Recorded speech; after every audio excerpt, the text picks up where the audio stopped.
Hello, hello, hello, everybody. It is ChubbyRay Comics Roundtable Live. B Solo is my guest. Let's say hello, B Solo. Now, I know B Solo from TikTok. I know you also have a YouTube page, though, right? I have one, yes. You're getting one going. You're trying to get one going. Yeah. That's good. That's so Roundtable is where I try to interview somebody who does comic content.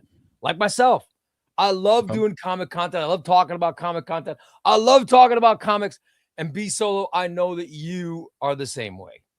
Yeah, I haven't been doing it for as long as a lot of people that I'm running into. But I just hit my 1 year mark actually of reading comics. Awesome. But I have a what you call an obsessive personality. Yes. So when I go into something, I dive in deep. I might have one of those as well. My collection isn't that beautiful yet, but we're getting there. I got about 2 rows of bookshelves. Nothing wrong with that, on the bookshelf. Yeah. So you are getting some collected editions, right? I've started. I know you're a singles guy. You like to get singles. For now, because I suffer really bad from FOMO. I don't want to miss out on stuff. So Absolutely. When it's coming out, I'm trying to stay on top of it. But I'm trying to catch up on a lot of the old like Marvel and DC stuff. And instead of paying, $50 for a single, I could pay $50 for 25 runs from that. Yeah, absolutely. Collected editions are the way to go, brother. I'll tell you right now. Exactly. You got to get those collected editions. Yeah. Well, let's find out about you. I like to get things going by asking people what their comics origin story is. So you said you started reading a year ago. Yes. You're not a young guy. No, I turned 40 this year. All right. So let's get the comic origin story. What got you started reading comics? Actually, my wife, she's huge into X-Men and stuff, the movies, not the comic books, but huge into movies. And I was never really into superheroes and stuff. And she was like, let's start venturing into more of the MCU. So we started binge watching that. And the movies and TV shows, I felt like, I would go online and see people talking about like, oh, in the comics this, and the comics this, and the comics this. So I was like, I want to see what everybody's talking about so I can be part of the discussion or the argument, however you want to word it. And I went to the store and I found out I have a comic shop probably about an hour away from me, and went there. And my intent originally was to only read Marvel comics. So, I went in there and I was like, hey, where do I start with Marvel? And they were like, well, what do you know about Marvel? And I was like, nothing. So many of us get in with good intentions. Right. So, my LCS, they helped me out, got me going. I was buying like maybe 5-10 a week. And then that turned into 10-20 a week. And now my pile is insane. But after a first, like maybe month, probably about a month of only reading Marvel, they were like, are you interested in anything else? Because there's a lot of other really good stuff out there. And I was like, well, I know about DC. And they're like, do you know about Image? Do you know about Dark Horse? You know about like all these other stuff. And they got me over into, I slowly transitioned into getting more DC than Marvel. And then when I started realizing there was a lot of DC lore that I didn't know about either, they convinced me to move over to indie comics. And now I still get a lot of Marvel and DC because I'm upwards now, probably buying like 30-40 a week. Love it. Yeah, I still get a lot of Marvel and DC comics with my weekly pulls and my bargain shop hauls and stuff like that. But I would probably say 60%, maybe more of my hauls are indie comics now. Being a newer reader, it's a lot easier to jump into a series that is only 6 or 8 issues worth of lore than it is to backtrack 60, 70 years. 30 years or 40 years of lore, right? Yeah. So you did not read comics as a kid? I did not, man. I was what they call a jock. Well, I mean, I was a jock too, but I was a comic geek. Yeah. I can't believe you didn't read anything as a kid. That's awesome. Man, I really thought I was going to the NFL, and my daily life revolved around like waking up in the morning, go on a run, go to school, come home from school, watch game film, work out, go to football practice, come home. What part of the country are you from? Eastern North Carolina. Oh, so you're in the Carolinas. Yes, sir. Yep. Yeah. Carolina. Those Carolina kids think they're going to be NFL or NBA players.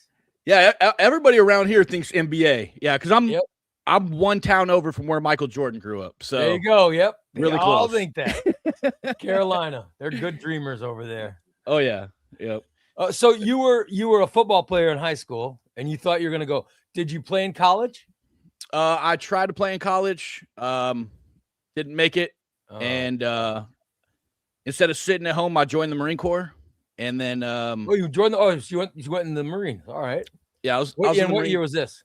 05. Oh shit! That would have been all right.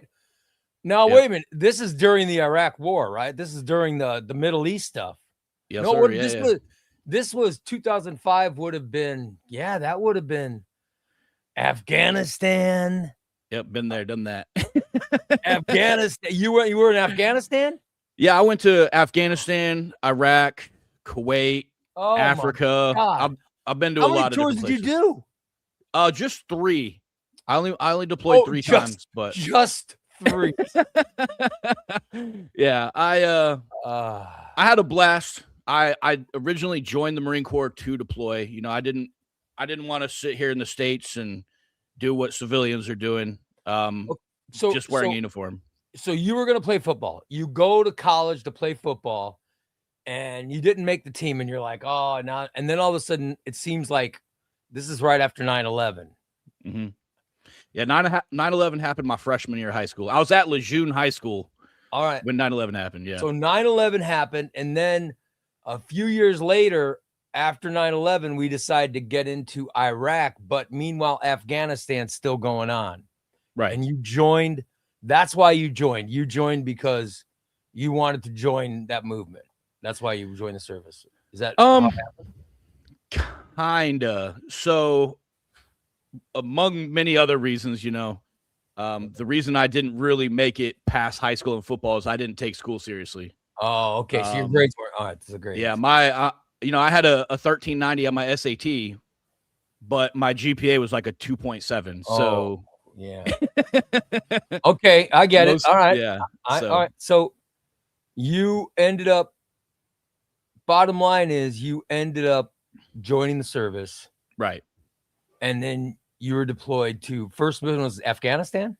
My first 2 deployments were to Afghanistan, but during my first deployment in Afghanistan, I also went to Iraq. My brother in 91, he was in the army and ended up getting deployed to Kuwait, and he's now 50. I think he's 59 or 60 years old, and he still can't sleep on around July 4th, dude. Mm-hmm. He can't even sleep because he was in Kuwait when Iraq was bombing Kuwait during that initial Persian Gulf War, and he says the fireworks, because he had to sleep every night under that when all that Scud missiles and all that stuff was going on. And so he says it still affects him to this day. Like I said, he's 60 years old. It still affects him. That's insane. Yeah, I was fortunate enough to not have to go through too many crazy things. I ain't going to say that it was like, a cakewalk, but you hear people that have been through a lot worse than what I've been through. But yeah, when I first came home from Afghanistan, I had an incident actually. Because in Afghanistan, you leave your tent, your rifle's on you. You're sleeping, your rifle's on you. You're, wherever you got to be, your rifle's on you. You don't leave anywhere without it. Okay. And I was in Afghanistan for 13 months straight, and came back, and I was at the gas pump, and I was married at the time, not to my current wife, but I was my ex-wife. And I was at the gas pump, and I just kind of started freaking out. And she was like, what's going on? What's happening? Because I was like panicking. And I was like, I don't know what the hell's going on. I gotta find. I'm missing something. And she was like, she started panicking. She's like, what's going on? And then after like 2 or 3 minutes went by, I was like, my rifle. I don't have my rifle. Oh my! So you were having PTSD. Yeah, I was freaking out because I didn't know where my rifle was at. Yeah. Oh my God! Yeah, my brother says it's so odd. He can't sleep, and that happened so many years ago. So you had a PTSD moment, and this is, and this was when? That would have been that was about 2010, 2011. Oh my when God! That happened. Yeah. So right after you got back. Yeah. Has that gone away? Has that gone away? Or yeah, for the most part, I still have things that happen, but the majority of the stuff that was like really crazy bothering me, kind of, I retire. I'm medically retired. I medically retired in 2017. Okay. So I'd say the bulk of it went away. When I first got out, it was really bad. And then I kind of turned into a pothead. Well, my VA doctor actually told me, hey, have you tried smoking before? And I was like, absolutely not. I joined straight out of high school. Like, didn't do it in high school because I thought I was going to the NFL, yada, yada, yada. So she was like, try smoking, like, once a week before you go to sleep, just try it. Just to relax. Yeah. Yeah. And I really liked the way it made me feel, and it got out of control. And I haven't smoked in about, a little over 2 years now. I haven't smoked, but the effects of smoking, definitely helped out a lot. And I don't. Wow. So yeah. they actually advised you try marijuana to help with your PTSD. Have the comics helped with the PTSD? I feel like it depends on the comics. I feel like it's a good escape from that stuff. Yeah, I'm thinking that's what I'm wondering from the aspect of, with me, there's stress in my life. There's stress in all our lives. Yeah. There's trauma. There's different, there's different modalities we all get into. But an escape is comics. When I read a comics, I feel I'm in a better place. You know what I mean? Always puts me in a good mood. So I'm wondering if reading the comics didn't also help with the PTSD. I'm just asking you. You would be the one to determine, but I'm just wondering if it didn't help. Yeah, I think when stuff is like I think they refer to it as high fantasy, like, stuff that there's no way that it could possibly happen in real life. That's my preference when I'm reading any kind of media or watching a movie. I don't watch war movies. I try to stay away from, like, I'm reading the current, Chip Zdarsky Captain America, but like, I read Junkyard Joe.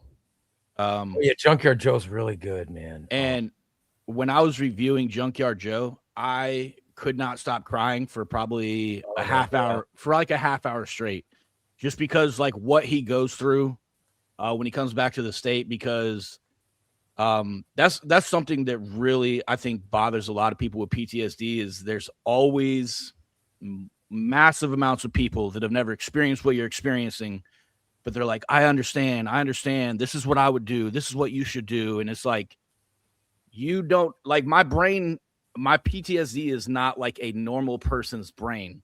The D is disorder. It means it's not, it's not normal. So, like, yeah, a normal brain is saying, like, hey, you should do this. This is what the logical step is. But, like, my brain, when I'm going through it, is like, none of that stuff helps.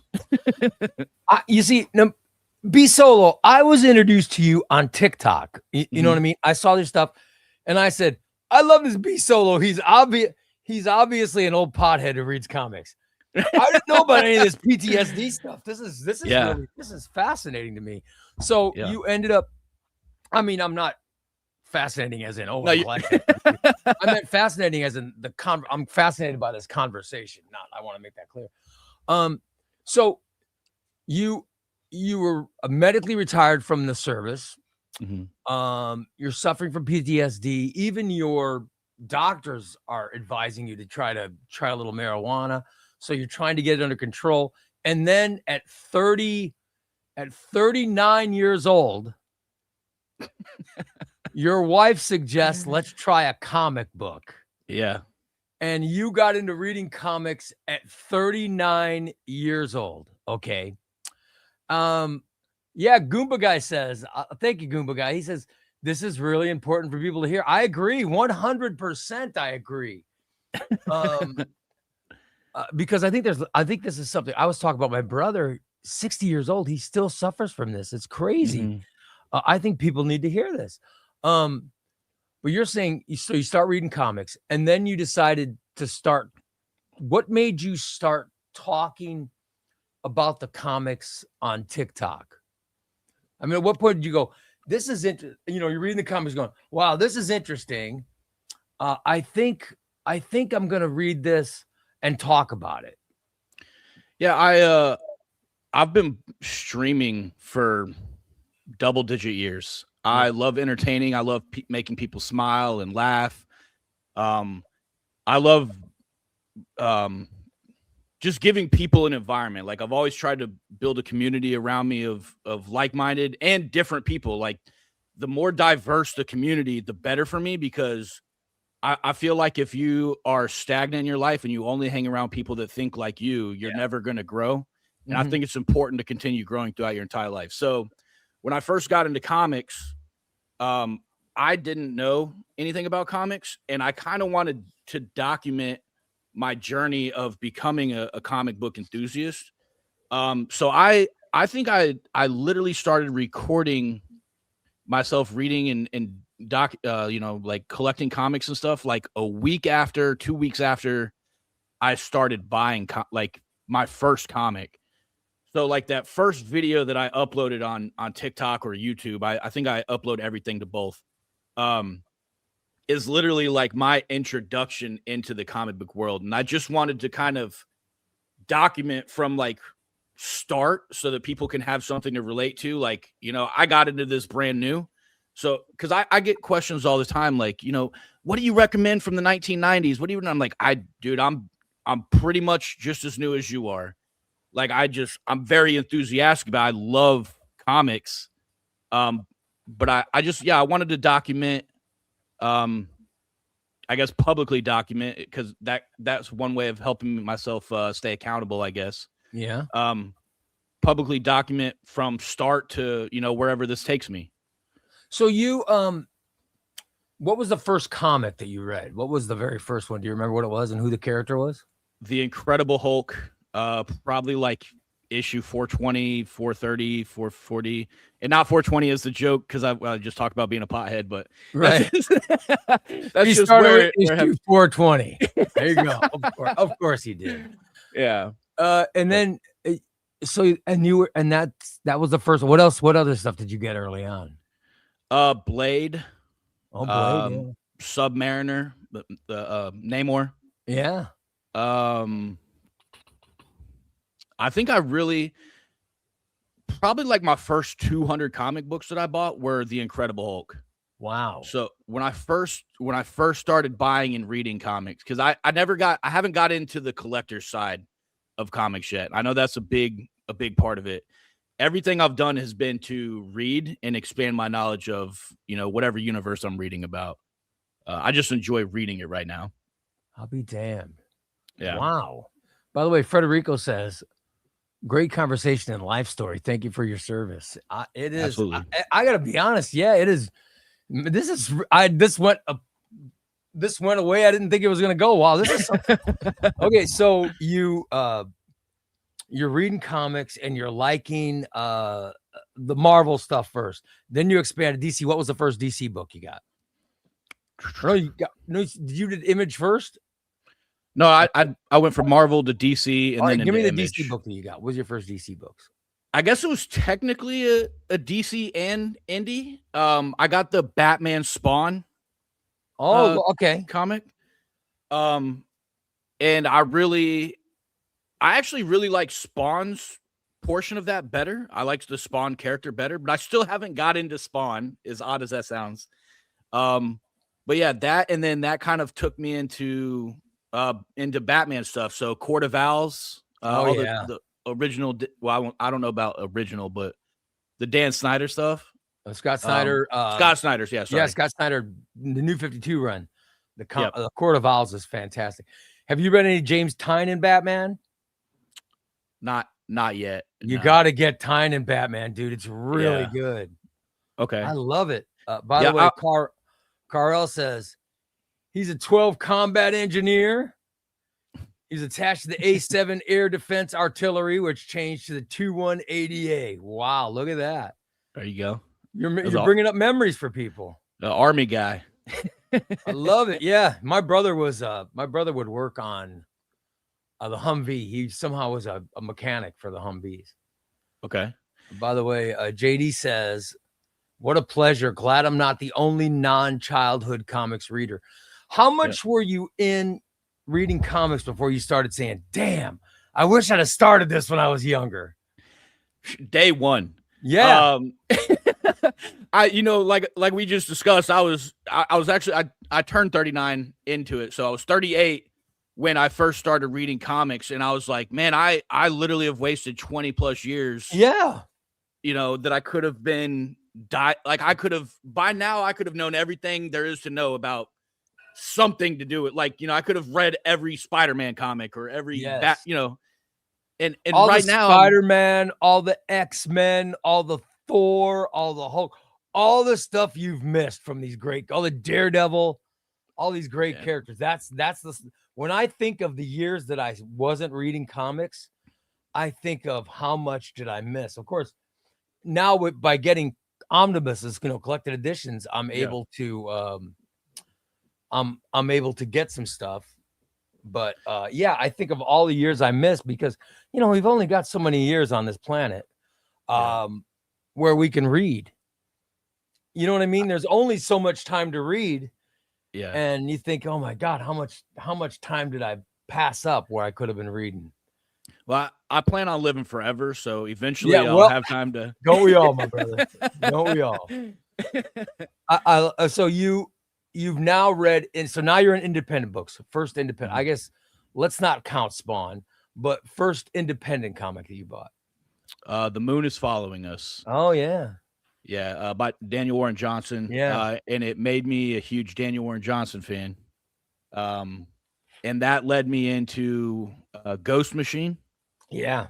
Which, Junkyard Joe, Geiger, Redcoat, all that stuff. And I love everything Ghost Machine does. Hornsby and Halo. Yeah. Hyde Street. I'm a Jeff Johns fanatic, man. I love Jeff Johns. Oh yeah. Yeah. I love Redcoat, Geiger. So good. Rook Exodus. Oh, yeah. You mentioned Hyde Street, Hornsby and Halo, Rockefellers. I love the Rockefellers too. I mean, excellent. There's so much good stuff. Yeah. Very happy with Ghost Machine. Yeah, and they got me going into Image. But there's always something that brings me into another publisher where I'm like, oh man, I should have been on this one. So now whenever I see a new publisher that I really like right now, Ignition Press is a new publisher. They're putting out stuff. I started with a comic called Voyeur over there. And since picking up issue 1 of Voyeur from Ignition Press, I've picked up every single comic book that Ignition Press has published. So I probably have about 40 of their comics now. And that's like we just talked about, when did I realize like, oh shit, I should have been reading a lot longer. I'm trying to make up for those mistakes by making sure I don't miss anything from Ignition Press. But if I'd have been doing this from day one with Marvel, like, I could have been that guy for Marvel and not just some indie company. And I don't mean some indie company because one of the things I really hate doing is bashing any piece of work because someone really took their time and poured their heart into that. And I think it's awesome. Even if I don't like something, I think it's awesome when someone does because that, that writer, that artist, that, whoever put the work in there, I think it's awesome. They deserve, the credit that they're doing it for, And I always try not to bash companies. I know I see a lot of people bashing companies. Yeah. Listen, these companies are going out on a limb and spending money to create these comics that we spend that we use. I mean, listen, we don't pay DC or Marvel or Mad Cave or Image. We don't pay, or Ignition Press. We don't pay these publishers anything to talk about their stuff. You know what I mean? And then I see comic content creators like us bashing companies. I'm like, what the hell are you doing? I never understand it. Not only you're bashing people who are trying to create art.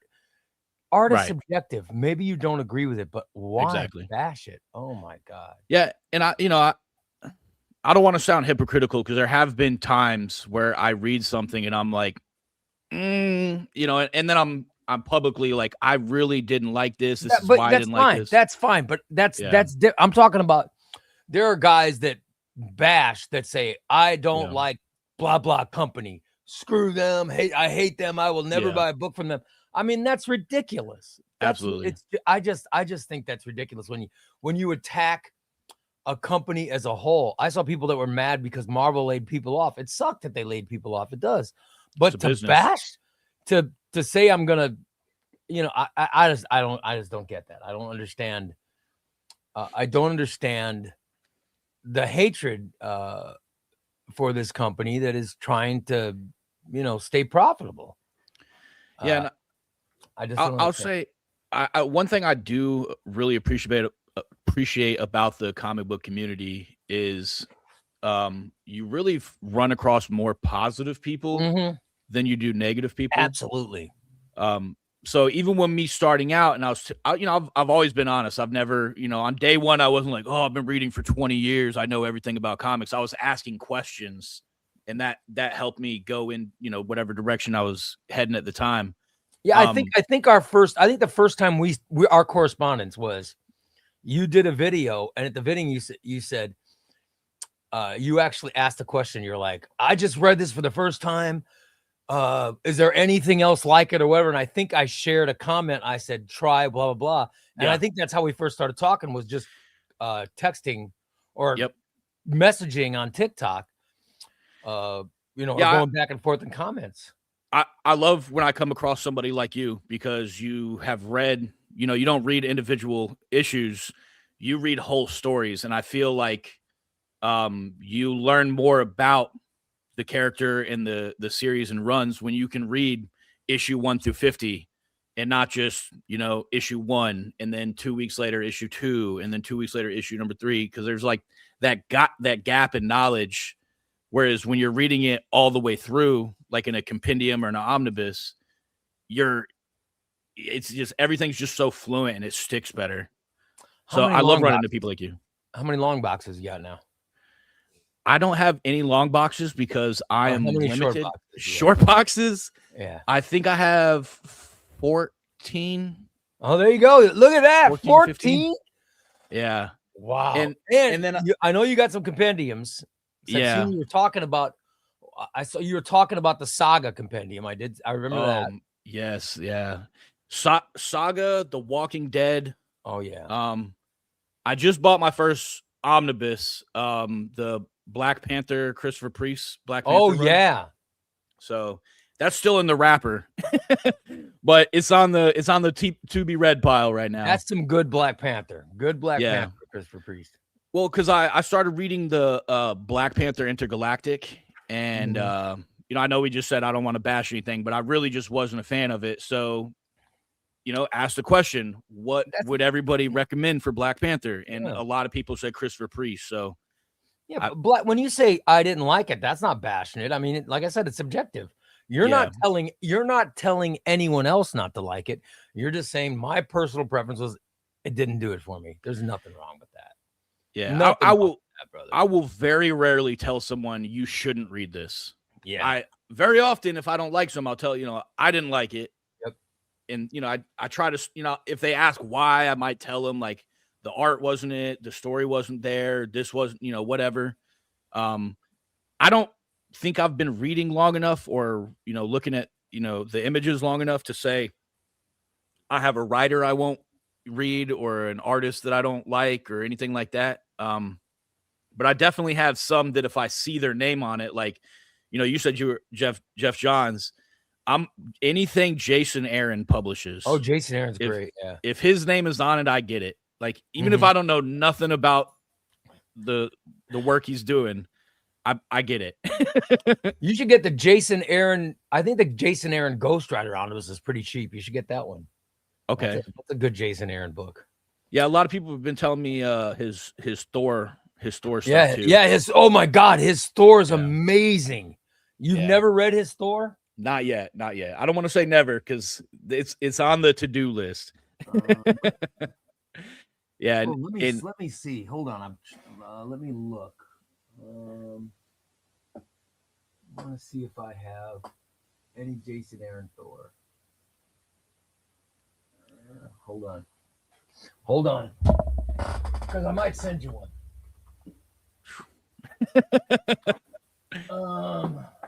I don't think I could say no to that. I think I might have given it away already, but because I've been giving a lot of stuff away to my viewers. But let me see. Let me see if I have Taskmaster.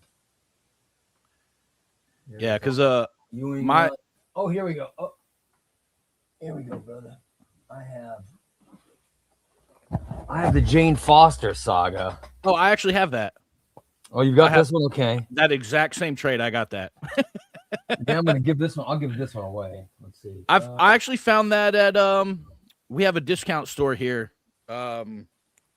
Ollie's. Okay. All right. Nothing wrong with Ollie's, buddy. I go to Ollie's all the time. Yeah, I got that. Cheap books. Absolutely. I got that trade for like $7 at Ollie's. I was like, no way. Yeah. You know, I might have given it all away, brother.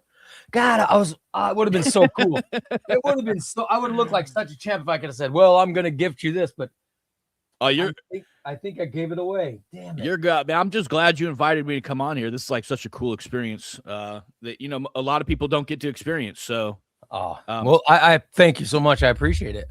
Yeah. So you like different writers. Who's your favorite? You said your favorite art writer is Jason Aaron. Who's your favorite artist? Or was it Daniel Moore Johnson or who was your favorite?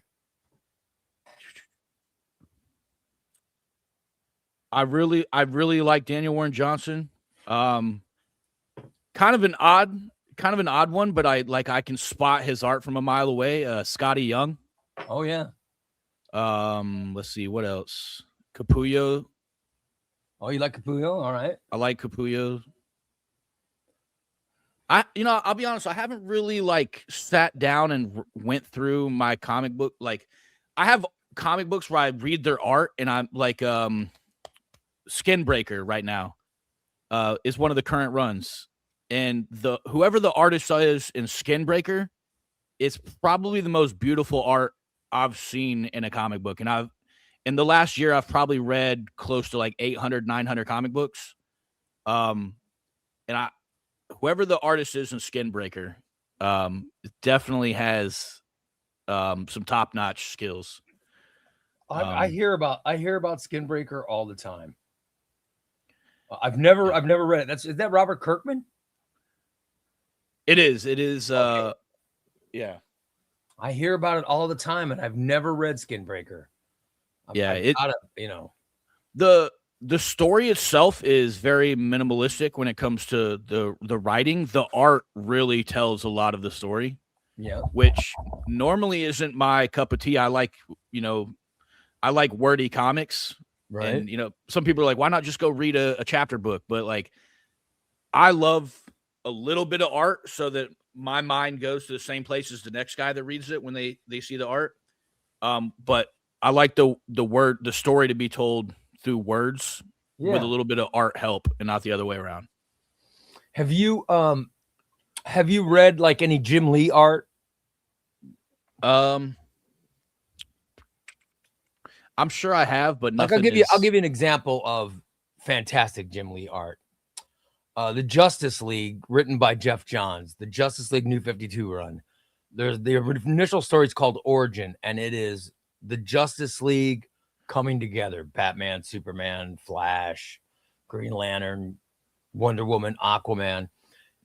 It's them coming together, and it's Jim Lee art, and it's as mainstream comics as you can get.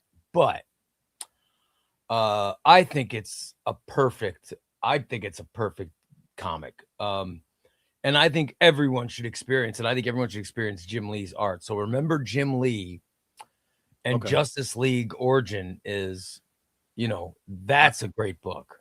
I think I have the first trade for that. Another Ollie purchase, because anytime I go to Ollie's and if they have a trade that I don't have yet or a story that I haven't read yet, because at $6 to $10 a trade, I'm like, I can't leave that on the shelf. Have you read you gotta read it, dude. Justice League Origin it's so good, but it's also, I would tell people that's a great first comic because it's sort of an introduction into mainstream comics, which I think you need to understand mainstream comics. I know you do, but I think in general, a person needs to understand mainstream comics to really appreciate independent comics. I think you need to understand mainstream comics, and I think that Justice League origin story is a great introduction into mainstream comics. At least that's what I think. What do I know? You're supposed to be the subject matter expert here. He says Jim Lee could draw a tree and he would buy it. Yeah, Jim Lee is such a wonderful. I'm just recommending to read some Jim Lee. He's the GOAT in my eyes. The guy's amazing. Okay. So you read you're reading Skinbreaker. You like Skinbreaker right now. Yeah. And give me 3 more independent books that you would recommend to people like on your show. Whew. Definitely Geiger. All right. Farrell. Current issue. And Exquisite Corpses. Oh, Exquisite Corpses is James Tynan. James Tynan, right there, buddy. I have a few of his. Something's Killing Children. I have. Oh well, I've read the first trade. I think I have like the second through however many other trades there are in my Amazon cart. I just haven't pulled the trigger on them yet. All right. Yeah. Something is Killing the Children. So good. Oh my God. Yeah. The first. You don't have any problems. You don't have any problems with Something is Killing the Children. No. I like. It's very easy for me to to decipher whether something is fictional or not fictional. Right. Is when, like I said, it's like with Junkyard Joe, there's some real like scenarios in there that he did a really good job kind of telling the story of like what a veteran would be going through in those scenarios. And that's what sometimes I'll read those and that'll make it hard to like I don't know, it triggers something in me and I get super emotional. And it's crazy because before Afghanistan, I probably cried like, this is in my mid-20s. I probably cried like 3 times in my life at that point. Okay. Like, I went through a racquetball glass door, almost lost my leg, got 140 stitches, yada, yada, yada. Not a tear. You know what I mean? Yeah. So I come home from Afghanistan and, I got PTSD and all that stuff going. Now I'm like this overly emotional person. So I could read a piece of art that's just beautiful and it makes me start crying now. Well, I got to tell you, I mean, thank you for your service, but I got to tell you, my father was in the Vietnam War. And it messed him up. It messed him up. He never talked about it. He had 6 kids and he left. He was never around. Yeah. He just was, it ruined his whole life. And so, I mean, and I think this was before, like you said, now that they can diagnose, like you went and said, oh my God, this has happened to me. And they said, okay, you've got PTSD. They were able to diagnose and start working towards making your life better. The guys in Vietnam, they didn't have that stuff. You know what I mean? They didn't even know what it was. It was a horrible time. It always makes me sad when that stuff happens. When I hear about it, that's why I was saddened by your story. It's just, I just think it's so sad. Could you read like DC Finest? DC just put out The War, DC Finest book. Is that something that you could read, or would you just want to stay away from that? Because that's really discussions of what happened in World War II and Vietnam and stuff, would you just stay away from that? I mean, would you just stay away from that, or? Yeah, I generally stay away from it. Sometimes it triggers PTSD. Sometimes it just makes me angry because they get everything so wrong. Yeah. Like war movies. There's a lot of war movies that I can watch, and there's a lot of even more that I can't. Obviously some things that I see, and if I can relate to it, sometimes that'll trigger. But a lot of the time I'll watch a war movie and it's just so far off. You're mad because of the inaccuracies. Yeah. Yeah. Is there a movie that you watch where you go, oh my God, that's exactly what it was like? This is going to be kind of funny actually, but Jarhead. Okay. Yeah. So that movie where they're making fun of Marines, and they're like how dumb Marines are, and all this stuff. That's so accurate. Like we where most Marines didn't join the Marine Corps because they had a 4.0 GPA and had Harvard offers. They joined because they didn't leave themselves with any other options, and there's something wrong with them. So it's, but at least you got the sense of humor where you can, you really have you develop a dark sense of humor, which I kind of struggled with in media. Like I said, I've been streaming on Twitch for a long time, on and off. Okay. But I've been streaming on Twitch for a long time, and playing video games. Okay. Yeah. And I try to have my sense of humor, and originally I was getting strikes on Twitch. Like, hey, you can't joke about that. You can't joke. Somebody reported you for this. And I'm like, come on, man. Like, I'm just trying to be funny here. Like, right, I'm not being laugh. Serious. Yeah. So, like our view, like when someone, if someone were to die, like our view is, it's better to laugh about it than cry about it. Yeah. So I mean, being in a war, and you were in 3 of them. If you were in Afghanistan and Iraq, there's 2 at least. Those are 2 different wars, but OIF and OEF. Yeah. So, but I mean, you experienced, I just could not imagine being under threat of losing your life. I couldn't imagine being forced to take another life. I can't. I feel so much for you. I feel for any veteran who's been in a war. I can't even fathom what that would be like, and the amount of pressure and stress, losing people. I know it's probably a tough question, but did you lose friends? Again, very fortunate. I never lost a direct friend. I had people that I know, unfortunately, didn't make it back, but never like a friend. See, that sucks. That just sucks, though. Losing people in your life is terrible. I don't know, man. I don't. God bless you, man. I gotta be honest. I don't know how the hell you went through it. And then you got into comics. Now, I guess the reason I'm just so interested in it is, my question is, overall, are the comics helping you? I mean, would you say the comics are a positive? Yeah, I mean, anything that makes my day better, anything that gives me something to look forward to. Like Wednesdays, I talk about Wednesdays 7 days a week now.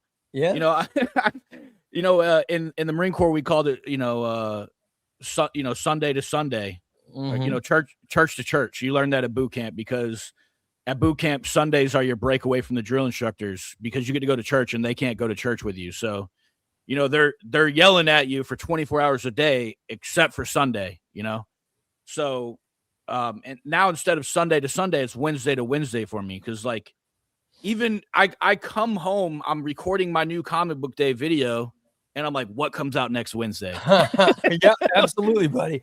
That's how I am, man. I get excited when I know my Crooks and Bandits comics shipment is going to show up. Yeah.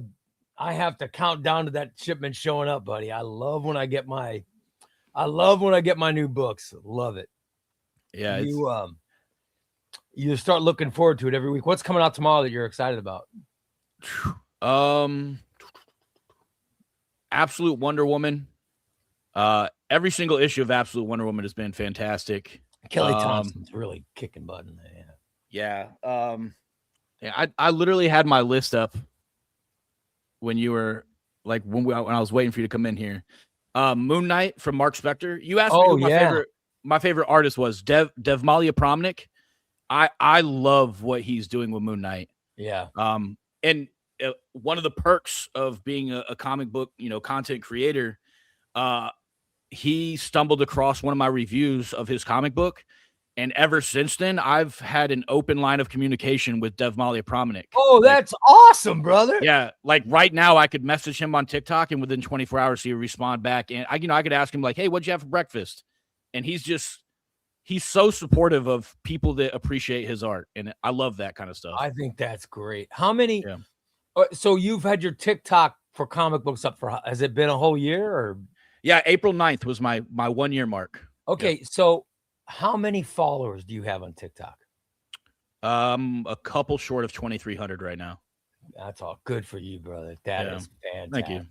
Thank you. You started with 0. You start with 0, man. That's pretty cool, man. I cheated. I started with 1. My wife is very supportive of me. So like I made the page. She followed it before I posted my first thing. So does she read comics as well?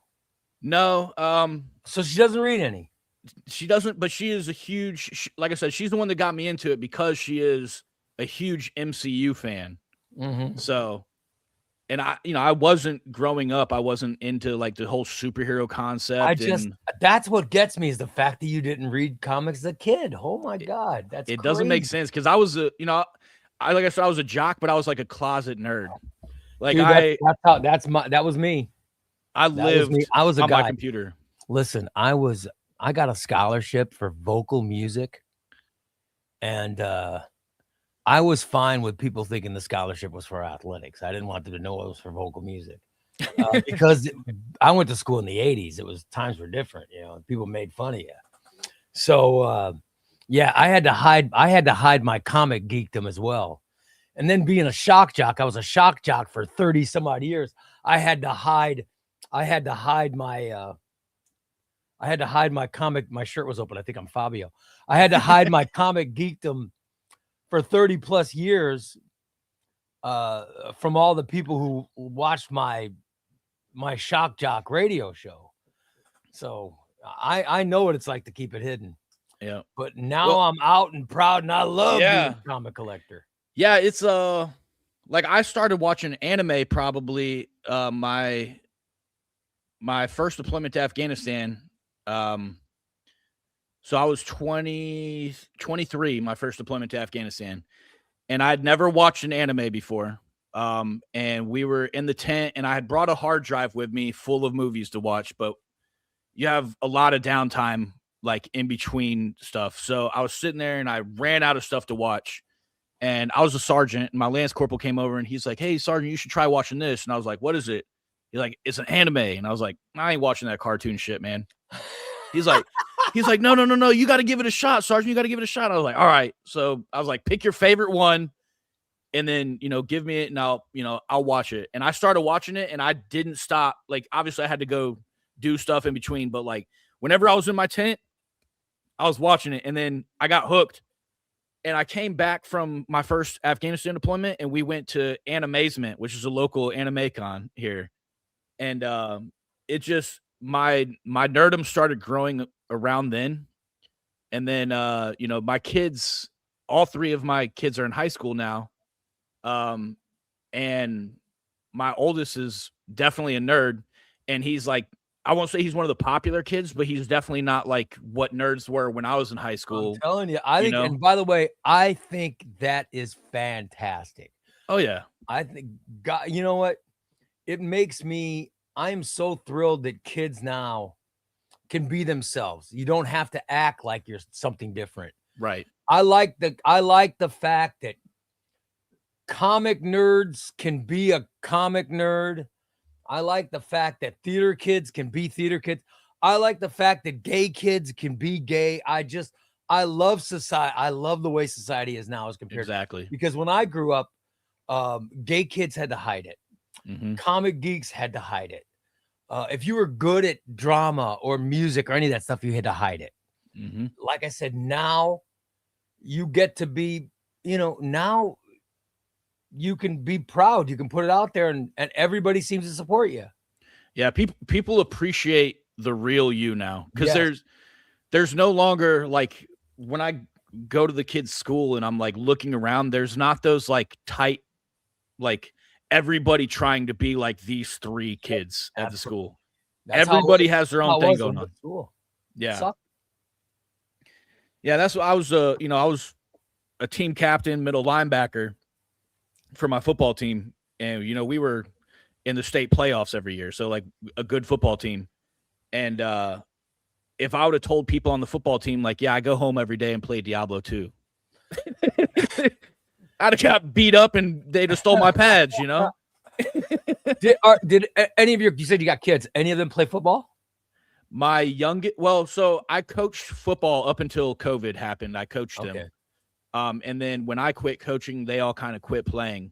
But my youngest is a freshman and he's really good at lacrosse. Oh, wow. Yeah. Lacrosse is cool. And the coaches, because he's 6 foot, 300 pounds, he's a big kid. And the coaches are constantly like, hey, we need you to come out and play football. You're athletic. You can move. We need you to play football, blah, blah, blah, blah. So next year he has told me that he is going to go play football. And I'm super excited because football is my favorite sport. Like, that's great. That's good. Yeah. It's good. Yeah. Get him on there. Let's see how good he is. I like your older kid the best. You said he's a geek. Well, yeah. He reads your comics too? He will not read any of my comics, but he watches probably a season of anime a day. Like he lives. Oh, good for him. Lives watching anime. My daughter's actually my middle child. She has probably read more comics than both of my boys. That's good. Anytime I get Harley Quinn or Poison Ivy or I've got her to read a couple of Spider-Gwen comics. Anytime there's a female as the main protagonist, she's about it. She loves it. I think it's great. I love the facts. I love the fact that kids can just be themselves. I love it. That's amazing. That's why America's better now. It Absolutely. Really is. And you know what?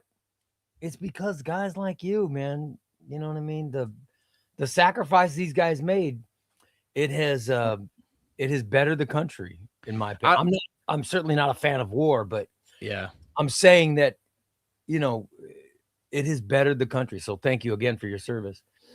All right, I got paid to do it. You want to take some comic book questions? To the best of my ability, sure. All right, guys, we got a few minutes left. We got some time left. So if you've got questions for B Solo, go ahead and ask them in the YouTube chat room. Or I guess I can see it. I can see it in the. I can't put them online from the TikTok chat room, but I can at least ask them. All right. By the way, Ghost Debate says nerds are amazing. When I was in high school, you were hated if you liked Dungeons and Dragons. Wow, that sucks, brother. Yeah, yep. And now you're not. Kids now accept that stuff. Now the popular kids are playing D&D. Yes, exactly. Now the popular kids are scaring away our geekdom are stealing the geekdom away. But no, I love it because, back when I was in high school in the 80s, if a popular kid said that they like something that, was geeky, it would, all of a sudden they would lose their popularity. Yeah, they were outcast at that point. Yeah. Or they would steal it away, and all of a sudden you'd be and the people who are true geeks would be left without. Mm-hmm. All right, here we go. Here's some questions. Gracie says top 10 comic book characters, no matter what genre. What do you think? Go ahead, B Solo. Give me 10. Let's see. 10 top characters. My favorite. I mean, I think all my favorite characters are Marvel, even though they're probably not. That's good. All right, so let's go. Blade is my number one guy. Blade, yes. Did you like Hulk. Blood Hunt? I loved Blood Hunt. Blood Hunt was amazing. I didn't read the I'm getting the omnibus this fall. Can't wait. Okay. Incredible Hulk. Incredible Hulk, yes. All right. Here's an unpopular one, but he's in my top 3. Namor. Absolutely. There's 3. There's 3, brother. All right. Let's see. I guess Junkyard Joe has to be up there. Junkyard Joe's great. Yeah. Geiger. By the way, Namor during Kieran Gillen's run on X-Men, Namor is an X-Men, and he is freaking awesome. I haven't started reading X-Men. That is on my to-do list. I really have to start that soon. You got to read the Kieran Gillen stuff because Namor's in it, and he's fantastic. All right. So there's 5. What do we got? Doctor Strange. Have you read Jed McKay's Doctor Strange? Not yet. I've read a couple of issues, but I haven't read the whole thing McKay's yet. Doctor Strange is fantastic. All right. TikTok wants me to. Oh yeah, you got to make sure you're still there, still human. Yeah. All right. Thank you. Thank you, TikTok. All right. So we got 6. Keep it going. Joker. Although I guess Joker has to be, there you go, first villain. Joker has to be my number 8 though, because Harley Quinn is actually my favorite. Harley Quinn, all right. Bad guy. Deadpool, all right. Love There's Deadpool's 9. humor. One more. Moon Knight, number 10. There you go. I'm reading Jed McKay's Moon Knight right now, and it's so good. It is. The whole the mission, the Midnight Mission, and oh my God. I haven't read anything. Moon Knight is so good. I haven't read anything Moon Knight that's bad, to be honest with you. Everything I've read Moon Knight has been fantastic. It's so good. I'm loving it. That was suggested to me by, I think, Wes in the chat room is the one, and I love it. Or maybe it was Meyer. It was one of those guys in my chat room. All right, let me get some of these other questions. B Solo and Ray, how are your compendium spines holding up? Mine are fine, yeah. Mine are good, and I buy all my stuff used. Yeah. And I might have a couple of nicks or small dings in the ream, but I mean they're a compendium. When I bought a compendium, I knew that they would bend, but no, mine are fine. Yeah, mine are. I love, my compendiums are great. Yep. Ghost Debates in TikTok says, let me get his question.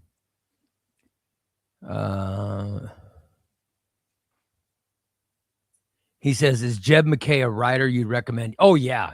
Jed McKay.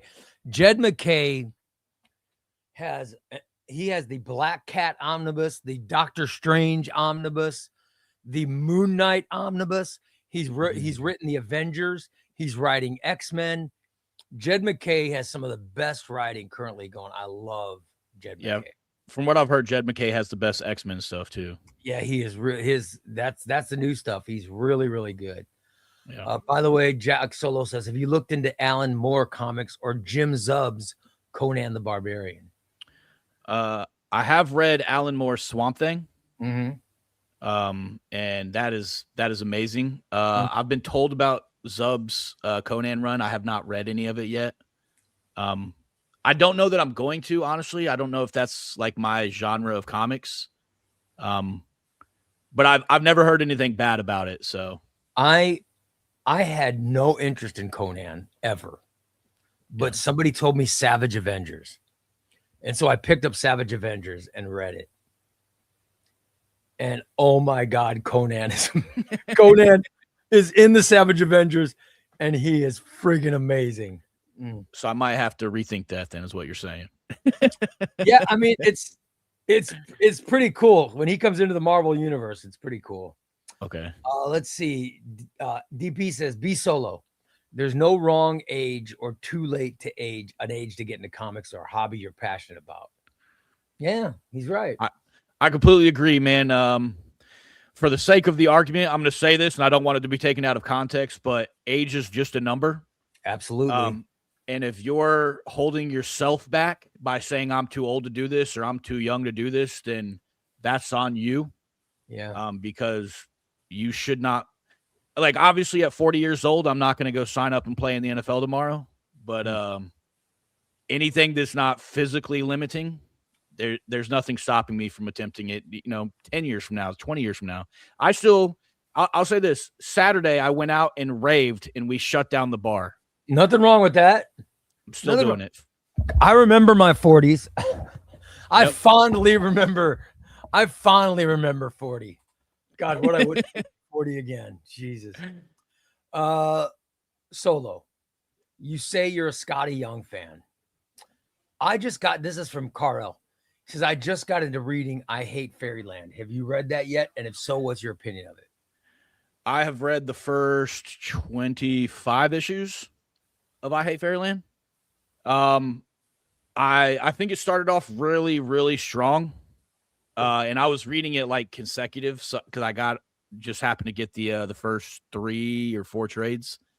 I was reading it consecutively. I think by like issue 20, I was like, I need to take like a break and go read something else, because it kind of gets like, okay, like I know what she's gonna do, I know what she's gonna say.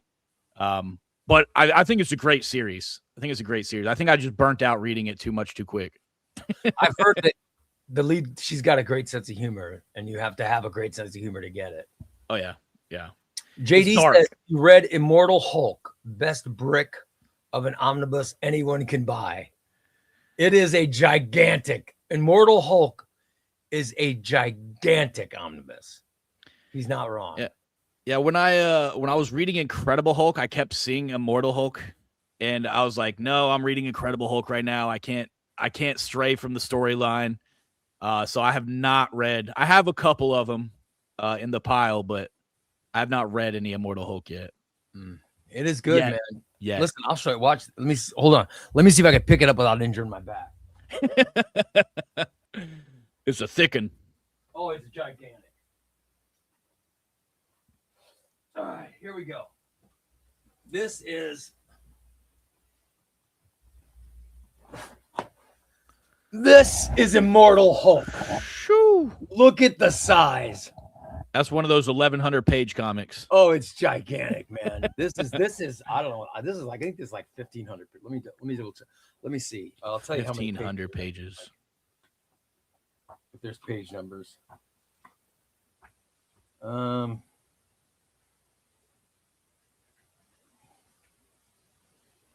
don't know if there's page numbers. I don't see page numbers, but my God, it's got to be 1,500 pages. It is. It collects 50. This omnibus has Immortal Hulk 1 through 50 and 0. Immortal Hulk, the best defense. Defenders, the best defense. Absolute Carnage, Immortal Hulk.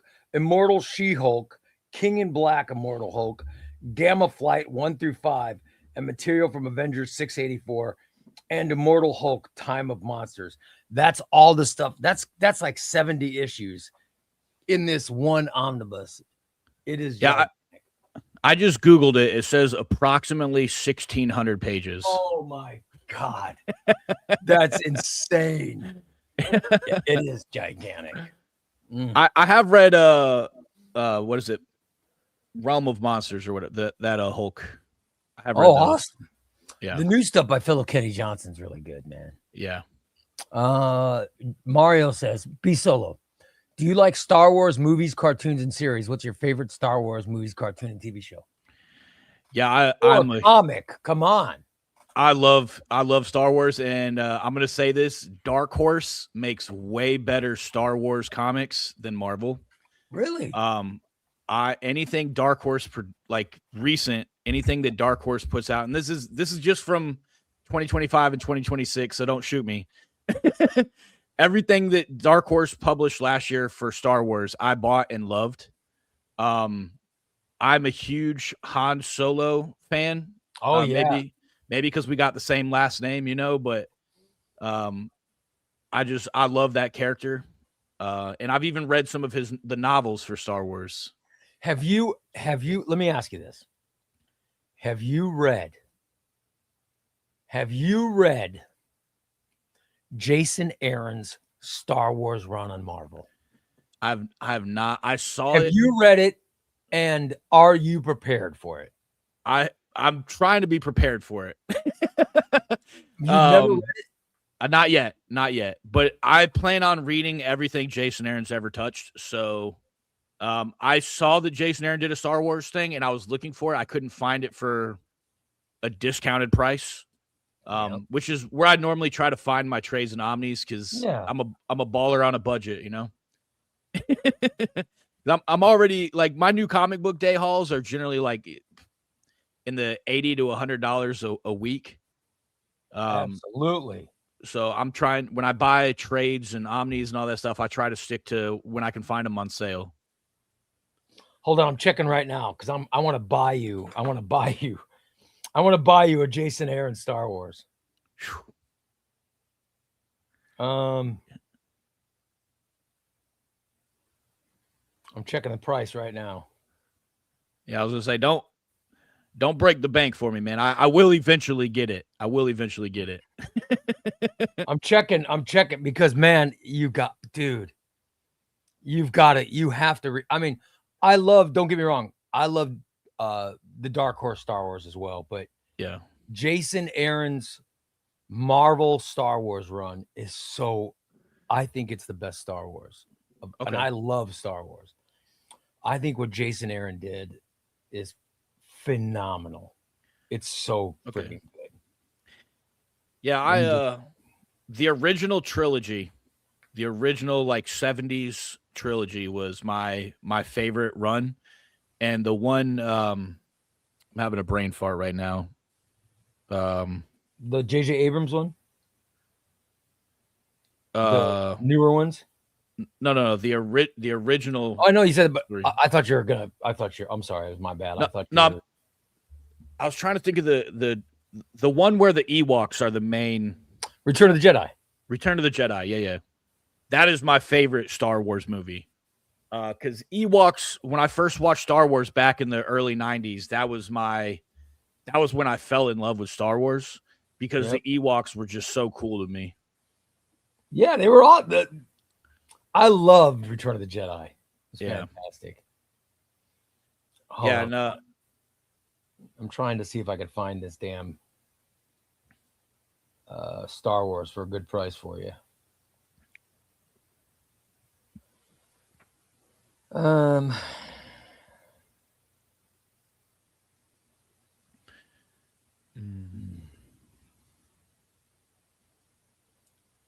Get me your address. I'm going to send you out because I want to send you this. So when we're done, send me your address, because I'm going to get you. This is how good a guy I am.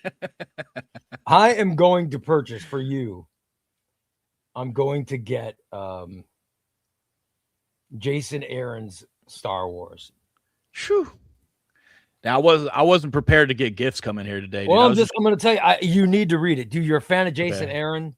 Love Jason Aaron. Come on. Okay, I'll make sure I do that. You've got to get it. It's so good. I love. Okay. Yeah, I was recently hunting for specifics because my wife had her dog before we met each other, but his name is Revan. So I went, and Revan is a character that was a Jedi that became a Sith, and then before he died became a Jedi again. He's the only one to be on both sides. So I went and read his story, the return rendezvous of. I have a friend's borrowing it right now, but it's the Revan story. So I was trying to find a comic book that has Revan in it, and there's only like 2 or 3 issues that Revan's in. And those ones are expensive to find. And every time I go to a con, I'm looking for them, because I'm like, when I'm at the con, I'm ready to drop $50 on an issue. You know, you want it that bad. That's that's going to be one of my my future ones. By the way, JD says no Daredevil. Yeah, have you never read Daredevil? I'm reading the current Stephanie Phillips Daredevil. Oh, I bet I haven't read it yet. I bet it's good. Yeah, it's I really. love I mean, Phillips. Stephanie Phillips can do no wrong right now. Like everything she's touching is gold. So, yeah, the first issue was really good, and I'm a fan of the blind bags. I limit myself to one. I never get more than one. But the whole mystery of not knowing what cover I'm going to get is always exciting. I love it. Yeah. Let's see. Have you played any Star Wars video games? Star Wars video games. Not in a long time. But I used to play, I think it was like Pod Racers or something. Where you could race all the different, like, when Anakin from the Phantom Menace, yeah. Yeah, when they did Phantom Menace, the different pods were racing. When that first came out, I was really big into that game. But I bought that like last year. And I went back and tried to play it. And the graphics are so horrible. I was like, I used to love this game. And I'm like, I can't even pay attention to it anymore. It's so out of date. Wes wants to know if you play any superhero video games. No, I am I pretty exclusively play like one game. Okay, so short answer is not really. All right. Long answer is I just started playing The Wolf Among Us, which is based off of a DC Vertigo game, the Fable. So, which I have not read Fable yet, but Bill Willingham's Fable is very good. Yeah, it's very good. This game is making me want to read it, definitely. The compendiums are out there pretty good, and I think they're gonna release deluxe editions of it. I believe, or no, Omar's doing the near mint condition poll, the reprint poll, and I think there's an out of print Fable on there that people are voting for. Let's see how it goes. Yeah. Is there an omnibus that you've seen that interests you that you could take to a desert island? What would it be? Does it have to be an omnibus? Because compendiums are kind of similar to omnibuses, right? I'll give you both compendiums or omnibuses. Okay. Yeah. I just read the first compendium for The Walking Dead. And it's making me want to go rewatch the TV shows, but it's so much better than the TV shows. Like it blew me away how freaking good it is. And I see why Robert Kirkman blew up in the comic book world. Oh yeah. And I heard the story about Robert Kirkman pitching The Walking Dead to Image, and he got turned down several times.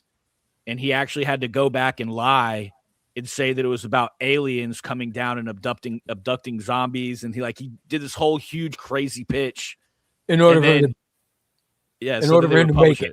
Yeah. I'll be damned. Yeah. But yeah, that Walking Dead is amazing. Let's see. Comics and Tortillas says, great to see B Solo. What's up, brother? Hey, Comics and Tortillas. Tortillas, what's up, man? CNT in the house. Love it. Yes, sir. I don't want to take your time forever, so let me get one more question, then I'll let you get on your way. I'm just going through questions trying to find a good one. Guys, not that I'm saying your questions are bad, but I just want to find I want to get a great question for the final one. He's not saying yours are bad. He's just looking for good ones, okay? I'm not saying your question's stuck. I'm just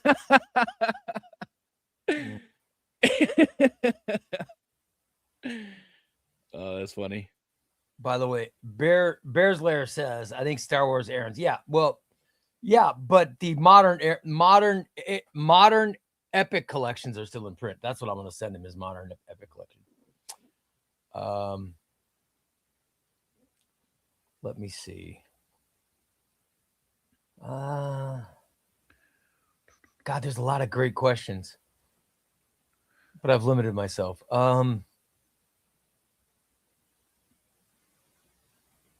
I'll say if you wanna answer them all, or if you got something else, I'm cool, whatever, man. Because this is, like I said, this is all I planned for today. Oh, so. okay, awesome. That's great. Yeah, You're not.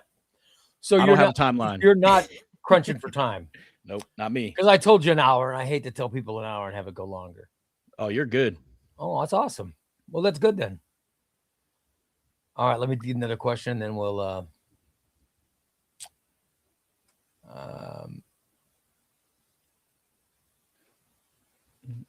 Let's see. A lot of video game questions. I'm trying to. Yeah, they heard like, oh, he's a gaming nerd. Like the video game questions.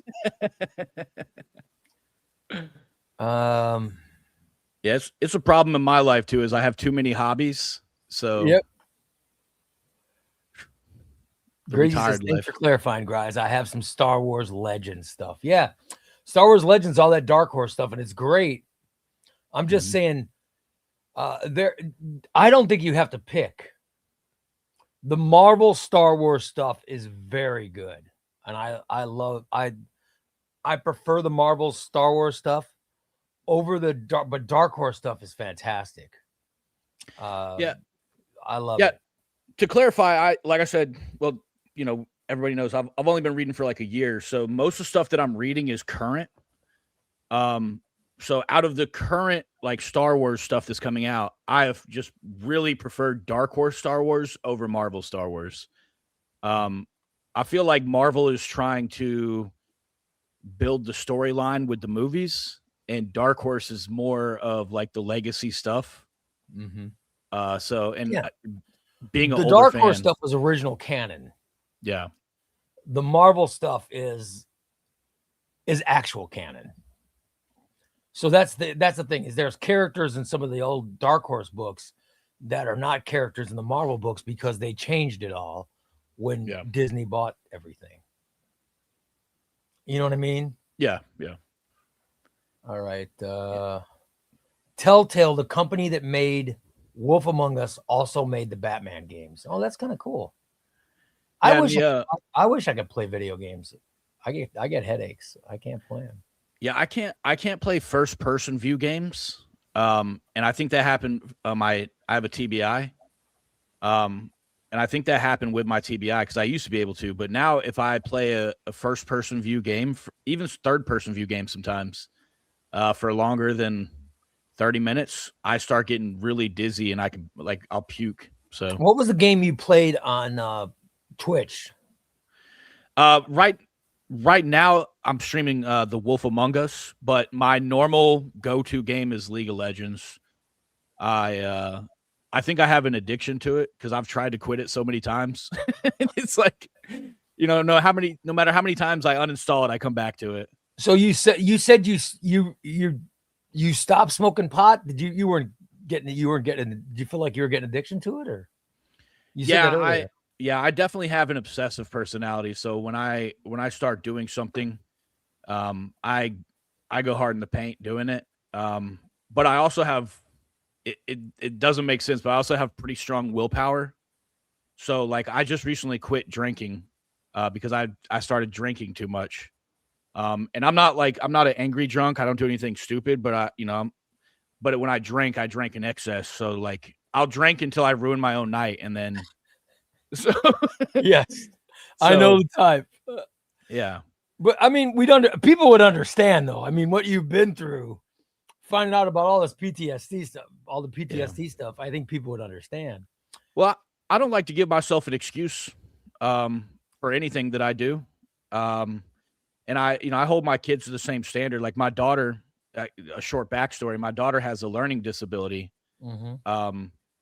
And when she was in kindergarten, first grade, second grade, she was in like special needs classes and stuff. And now she's a straight A student. She's a junior in high school. She's a straight A student, and she's going to graduate high school with an associate's degree in college also. That's awesome. And she works a job. She bought her first car. She has a driver's license, like super successful. And she's only 16. She might have a learning problem, but man, she doesn't have a motivation problem. It seems like she's got a lot of motivation, a lot of discipline. Good for her. I didn't let her get away with the excuse that, I can't. I don't accept that in other people's life. I don't accept it in mine. Yep. Be Solo. Phenomenal AC says, Be Solo is just happy to be here, and I dig it. 100. He's definitely Hey. one of us. Yeah, he is one. You could tell he's one of us, guys. One of us. One. By the way, Phenomenal AC also says, don't forget to smash the like button. Yeah. There you go. Smash that like button. Hit it. B Solo has Will like a Green Lantern. Have you ever read Green Lantern? Not yet. I know some people are gonna be like, what? I don't know. Do you know White Nerdy on TikTok? Yeah. Yeah, he is like a walking encyclopedia with Green Lantern. Mm-hmm. And I see his videos and I'm just like, I really need to start reading Green Lantern. But it's like, when you're reading as much as I'm already reading, it's like, when do I find time to jump into a series that there's already like 400 comic books? Like number 600 just came out last week, right? Here's what you need to do. Issue 600. Read Jeff Johns' Green Lantern. Read Jeff Johns' Green Lantern. I think I've read that one. At least the first trade. Or no, Grant Morrison's. I read Grant Morrison's. Oh yeah, no, Grant Morrison's is not. Yeah, it's okay. Grant Morrison's Green Lantern is not okay. Yeah. Phenomenal AC says B Solo definitely needs to read Jeff Johns' Green Lantern. Yeah. Jeff Johns' Green Lantern is a must. Seriously. Here's the Green Lantern. I will show you one of my favorite views in my room. That is a lot of Green Lantern. And that's right here, brother. Green Lantern Omnibus by Jeff Johns, Volume 1, Volume 2, and Volume 3. Three of the most amazing books you will read, period. For me, I look at that and I'm like intimidated. Dude, no, it's not, because B Solo, the books are so good. They are so good that you just get engrossed in them. I mean, it sucks you in, and as soon as you finish it, you start the next one. Yeah, it is amazing. And you say you like compendiums. Mm-hmm. You could always get the compendium, the Green Lantern Rebirth compendium by Jeff Johns is out now.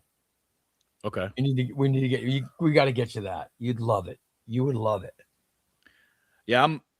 Like I said, I just hit my 1 year mark, and I think I'm like 800, somewhere around 800 comic books read. So maybe like a year or two from now, we link back up and I'll be able to be like, yeah, I read that already. As a comic content creator, do you feel like a success, or are you still on your way to becoming a success? Ooh, that's a double-sided question. Yeah. So, I mean, I watched a lot of videos on how to be a streamer. Okay. And the streamer, the videos, the takeaways that I got from that is, 5 years ago, everybody was calling themselves a small streamer, small streamer TV, blah, blah, blah, blah. Like their hashtag small streamer. And they're like, the problem is when you start looking at yourself as a small streamer, you have that small streamer mindset. Yeah. And you never give yourself time to grow. You're stuck in that small streamer. When I look at my comic book content, I always want more. I always try to push myself to do more and read more and make better content and stuff like that. But I also appreciate like how much effort it's taken me to get to where I am. Mm-hmm. So I'll say that I do consider myself successful at my current point, but I also want to become more successful. I'm not content with where I'm at. Are you putting videos up on YouTube now? Or I know you're on TikTok, but are you putting videos up on YouTube, or are you waiting to do that? So I do a daily short. Okay. Almost daily. Recently, for like the last month, it's been hit or miss. I think I told you the reason I couldn't do last week is because we just recently one of my daughter's friends, long story short, moved in. Okay. So we're adjusting to having a fourth teenager in the house. And my life has been kind of hectic off content. Not necessarily in a bad way, but just like, fast pace and a lot going on. So I took a break from the dailies, but I'm trying to get back to doing it daily. But I was doing a short on YouTube like once a day. And then every Wednesday I do a new comic book day video, which is, anywhere from like 8 to 12 minutes of me rambling about the comic books that I got. So every Wednesday I release a full length video on YouTube, and then shorts in between. And your YouTube followers are comparable to your TikTok followers, or? YouTube for me is kind of I don't know if maybe I just haven't figured out the algorithm or whatnot, which is like originally when you asked me if I was on YouTube, I was like, yeah, I'm on here. I have videos that, will hit 3,000 views and 50 likes and stuff like that. Good. My average video is probably like 750 to 1,000 views, but the engagement rates are really low. So I think that probably what happens is like people find out I'm on YouTube from TikTok, and then, they sub to me on YouTube to kind of, because again, the comic book community is very supportive. Yeah. So I started this channel. Tom just gave me the date. The date was March 20th or something. I started this channel March 20th of 2025. That's when I started. And, you're doing really well. Yeah, it's just been a blast. And I'm sure you feel the same way. Every day I get to make a video or do a live stream. I just love it. I have so much fun. It has just been a joy. There has not been one bad day, right, because of my comic content. I love it. Yeah, what's the saying? A bad day fishing is a better than a good day at work. Yes, absolutely. By the way, Thunder says, just subscribe, Be Solo. Can't wait to watch some of your videos. Yes. Everybody subscribe to Be Solo. Let's give him some subscriptions, guys. Help him out. I appreciate you. Let's get Be Solo, get some popularity. Then he can give me credit, which I love. You know me, I love when people give me credit. I already posted you my gaming Discord. I already posted. I was like, hey guys, go check out ChubbyRay. I'm gonna be over there. I'm gonna be live. Oh, awesome. And the question you answered on TikTok, he's one of my buddies. So at least I brought at least one person with me. I love it. That's great. I appreciate whoever they are. Yeah. Let's see. Since you're here, you're going to help me. We are currently doing a giveaway. I got to get my Rice Krispies cup of death ready. Tom, are you ready, buddy? We are giving away this omnibus, Marvel versus DC. Yesterday, we gave away Marvel versus DC Amalgamage. It was compliments of Adam over at crooksandbanditscomics.com. We gave it away yesterday. By the way, crooksandbanditscomics.com. New comics go up tomorrow, including DC Finest Death in the Family. In fact, Adam said yesterday he ordered extra DC Finest Death in the Family because you guys were talking about it. So everybody buy your DC Finest Death in the Family from Crooks and Bandits starting tomorrow. All right? So I don't want Adam to get stuck with a bunch of books that he bought extra because of us. So here we go. Now, Crooks and Bandits Comics giveaway of this omnibus, DC versus Marvel. Here's what we're doing. We're drawing YouTube members. These are people who are members of our YouTube membership. If you are a YouTube member, you get the videos early. As soon as I produce the videos, you get it. They don't go public usually for a day or two after I produce them. So you get them before everybody else. You also get put into this hopper where I draw a name and you either win books or today you will be put into the Rice Krispies Cup of Death along with these people to win this omnibus when we do the drawing. All right, guys? Let's see who wins. Here's our member.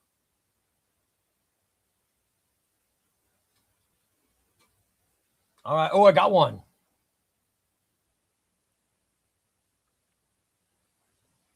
And it is part-time partier. Part-time party. Part-time party. You are in, my friend. Congratulations. Let's get part-time party in the cup. You made it part-time. And Tom, get ready, man, because we're gonna do a drawing in a second. Or we'll do a random. Let me get part-time party.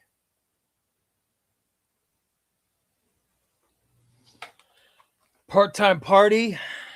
You are going in the bowl, buddy.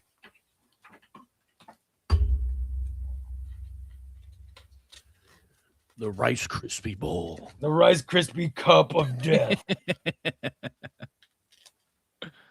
Right, here we go. All right, part-time party is now in. Tom, are you ready? Be solo. Here's how this works. My buddy Tom, he lets me know when by texting me. By the way, Tom says, don't miss out, everyone. Check out Be Solo Books at YouTube channel. Let him share his obsession with comic books with you. Sub his obsession. Sub now at www.youtube.com/@BeSoloBooks. All right. You can go there and subscribe to his stuff. And you guys can tell he's a good guy. Appreciate y'all. He's a good guy. He's very likable. All right. I'm trying to make sure that you guys could see my phone. If you see my phone right here, you could see the actual chat stream. All right. Now I am going to scroll. I'm going to scroll until Tom texts me. When Tom texts, I will stop scrolling and I will just randomly pick whoever is on the screen while I'm scrolling. Tom, I want you to count above 25 and under 100. 3, 2, 1. Stop or start counting, Tom, now. All right, there we go. I'm scrolling. I'm scrolling until Tom texts. When Tom texts, that's when I will stop scrolling. And whoever's on the screen, I will pick. And that person will be put into the bowl. I want to make sure to get more people registered today. Because a lot of yesterday we gave away the Amalgam Age Omnibus. It was very popular. I want to make sure that everybody gets a chance to win this one too.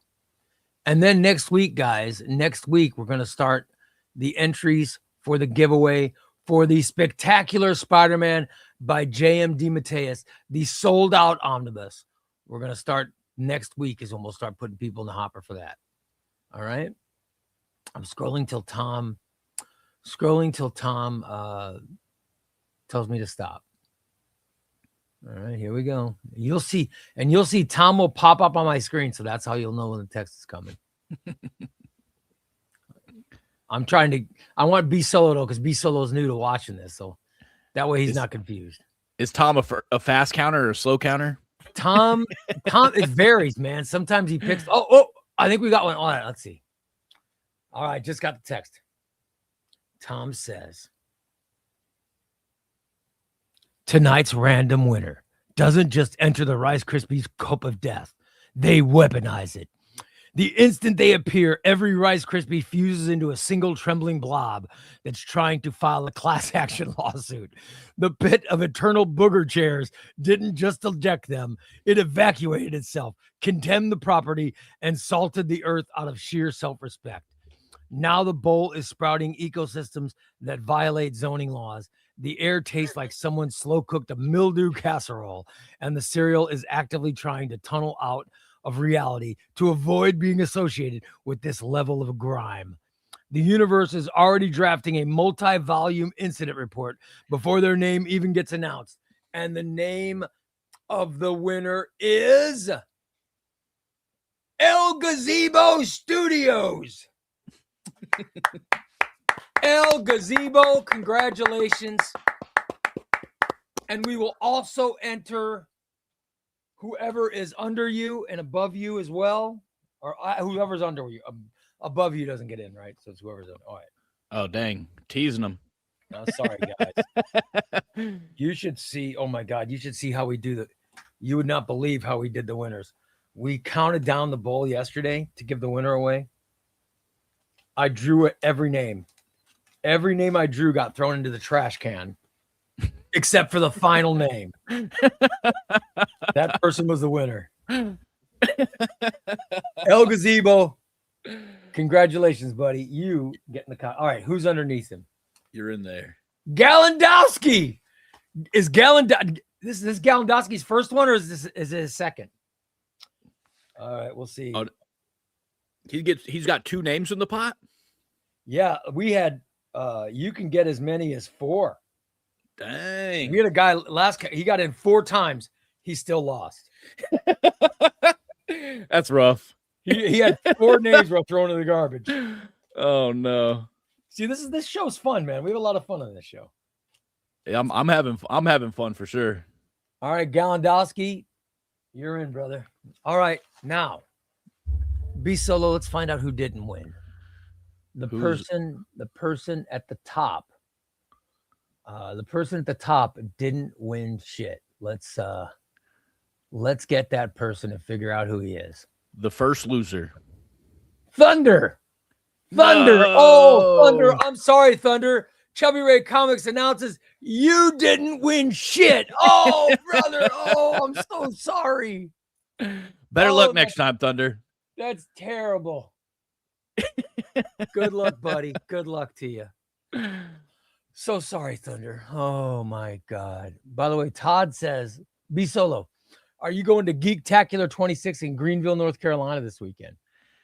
Not this week. This is gonna be my first weekend where I sit on my ass and read comics for like 6-7 weeks. Xbox by Degree says, be solo. Thank you. And those in chat for your service. Thank you. That's awesome. Thanks, Xbox by Degree. Appreciate you, man. Carl says, Ray, I was probably over there the same time as your brother. Oh, that's awesome. Carl. Yeah, my brother was in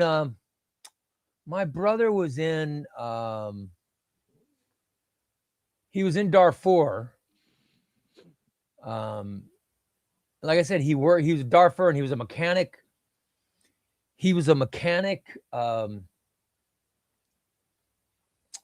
Tagart says, are they real shirts? Yeah, they're gonna be made. They're gonna be made, I think next week is when they're making them. Yeah. So yeah. You didn't win shit. Yep. I'm gonna get the shirts and I want to start selling and giving away the shirts. That would be awesome. Yeah, you should don't announce that you're gonna give it away. You should just when you do this drawing next time, the first person you win this. The first person that doesn't win, you can be like, hey, and you're the first new winner of this shirt. Yeah, I should. But no, you don't know me. I will give away the shirt to someone, and then the person who doesn't win, I will ridicule them for not winning shit. Yeah, you got to spruce it up a little bit. It can't just be a reading from the cue cards. You know, sometimes you got to add a little spice into it. I was in radio I'm still doing it, but I was in for 30 some odd years. Of course, I know how to keep this stuff. This is just a lot more fun because it's comic. By the way, Raul says I should add B Solo to the cup. Oh, look at that. Marvel Trucker Chris says I should add B Solo to the cup. No. Look at that. No. A lot of people are saying I should add you to the cup, B Solo. No, I'm good. I appreciate you guys. I really do. But I really came here to hang out and enjoy this, man. So I'm just happy being here. I don't want to take from somebody that, you know, is here as a fan. All together now, add B Solo to the cup. I appreciate you guys. You're gonna have to send to Australia. Well, listen, if internet, you guys know this. If you're an international viewer and you win, it's up to you. If you want to pay for shipping, I'll send it to you. I don't care. I'll send it. Doesn't matter to me. If you pay for shipping, Omnibo was in the drawing, and he said I think he was a top 10 finalist. And he said if he won, he was going to pay for shipping because that book was out of print. So, all right, here's another one that's going in. Dun, dun, dun. One winner. I got one winner and oh shit, I dropped one. Let's see. All right. There's 2 didn't win shit, and here's 1 winner. You want to see the winner first? The winner. Piano with PW. PW again? Uh-oh. PW, you're first. All right, let me get PW in. Hold on. I think PW's already in. This might be his second one. PW was one of my nicknames in high school. I bet I know what that's good for. Probably for different reasons. This is Piano Wizard. This is because it stands for Piano Wizard. I'm sure that you were PW for another wizard, and I'm sure that was your first wife. That's just me guessing. Right? You're not wrong. Yep, I knew it. I knew it. Yep. I could guess that pretty easily. All right, PW, you're in, brother. All right, let's see who. Should I put another one in the cup?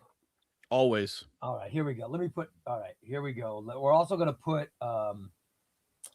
who is this?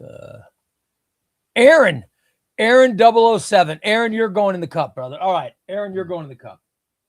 But,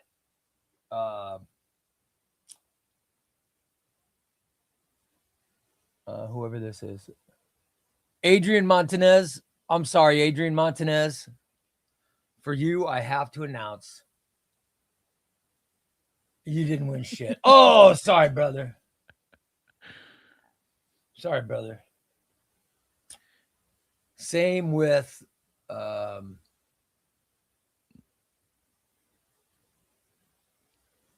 Bird Fur.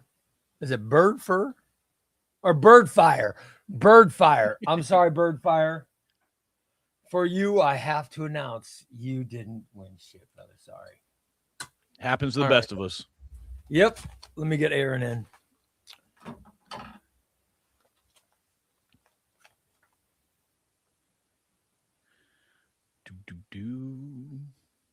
Bird Fire and Bird Fur. Neither of y'all won shit. Bird Fur.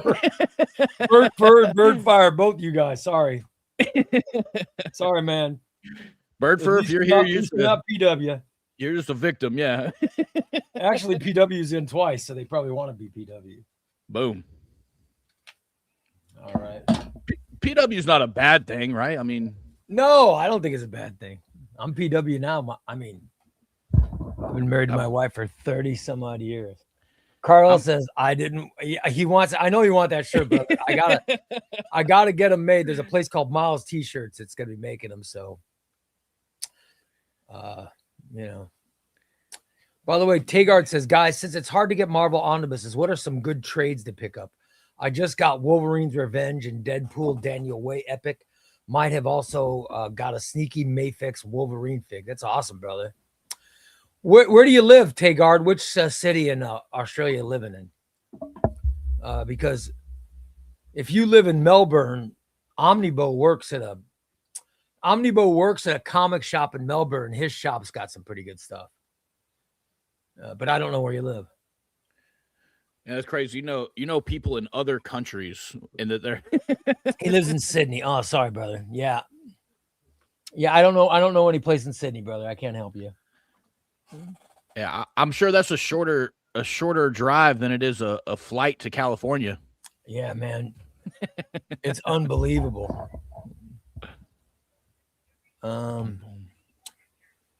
By the way, Los says, hit up a Discord if you want to see Big Halls, a place where the sickness hangs out. And I posted one today. Oh, Los Master posted a haul.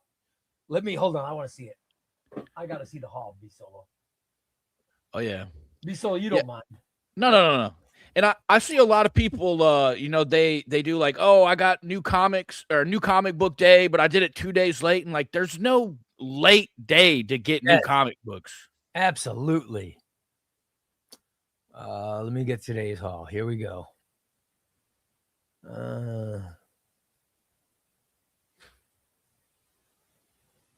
Let me get to low. Oh, here's Los. Oh, you got to see this haul.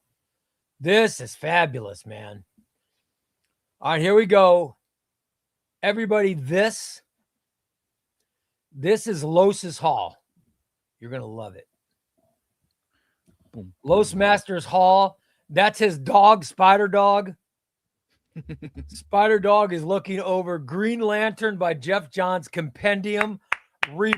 That's the omnibus. Oh, sorry. That's the Jeff Johns omnibus volume. What is that? Volume 2 and volume 3, I think. Ultimate Fantastic Four omnibus and the New Avengers omnibus volume. What is that? Volume 1 or volume? I can't tell which one that is. Plus the Spectacular Spider-Man volume 1 and Spectacular Spider-Man JMD Mateus, brother. Congratulations. That's a good haul, Los Master. That's a lot of reading. And there's Spider Dog looking over. He's impressed. I love it. That's a great haul, brother. I love looking at people's hauls on Discord. That's awesome. See, this is the kind of fun we have over at this channel, Be Solo. Why is it interesting to see like other people? Because I agree with you. I love seeing other people's hauls, but why is that? Why do we love seeing a bunch, It's crazy, right? It is nuts. Hold on, I'm going to turn off the let me turn off the TikTok stream. By the way, TikTok flagged the screen. We got flagged for something on TikTok. Unbelievable. Yeah. That's why you're turning off TikTok? Yeah, I'm turning up the TikTok stream. Okay, I can say it then. I hate going live on TikTok. Yeah. Because I've been shut down for all kinds of stuff that doesn't even apply to me. I know, it's crazy. It makes no sense. It is it's just insane. I was literally in front of the camera. I normally do everything in my car because my house is chaos 24/7. But right, yeah. I scheduled today. I was like, hey, no one this time. Please let me have the house be quiet and everything. Dang, I forgot what I was talking about, man. So everybody left the house. Yeah. Good for you. I forgot what I was talking about. You said you asked everyone to leave, but then you're getting into how you got TikTok cutting. Yeah, so TikTok, sorry. So TikTok, sometimes I'm streaming and it's just me in front of the camera.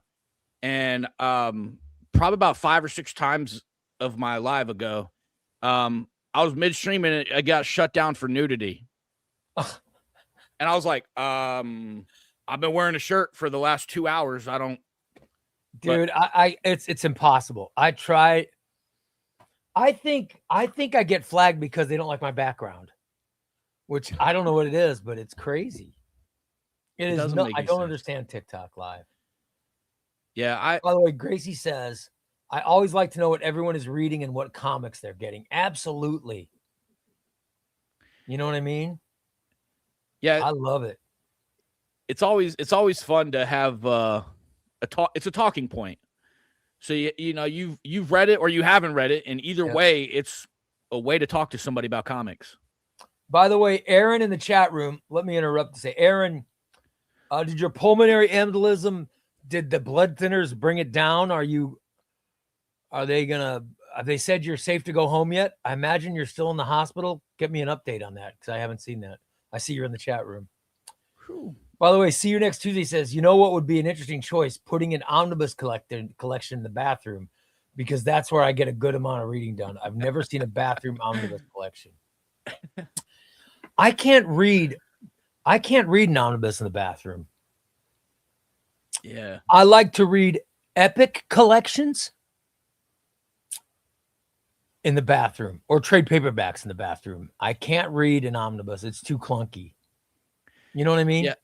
Yeah, I'll take trades in there. Yeah. I just recently I'm trying to cut down because sometimes I'm in the bathroom because like being a dad, you're in there like that's your only peaceful time sometimes. Yep.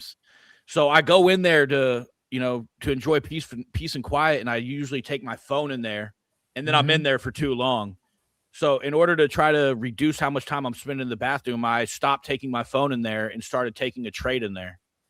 So when I was collecting singles back in the 90s, I always took comics. I always take comic books with me, and they started piling up on the back of the toilet. You know what I mean? Yeah. The comics would be piling up because there weren't cell phones back then. So yeah, your only entertainment in the bathroom would be reading a comic. Oh man, I get so much because I didn't have a cell phone in high school, and that blows my kids' minds. Yeah, because they've had them since middle school.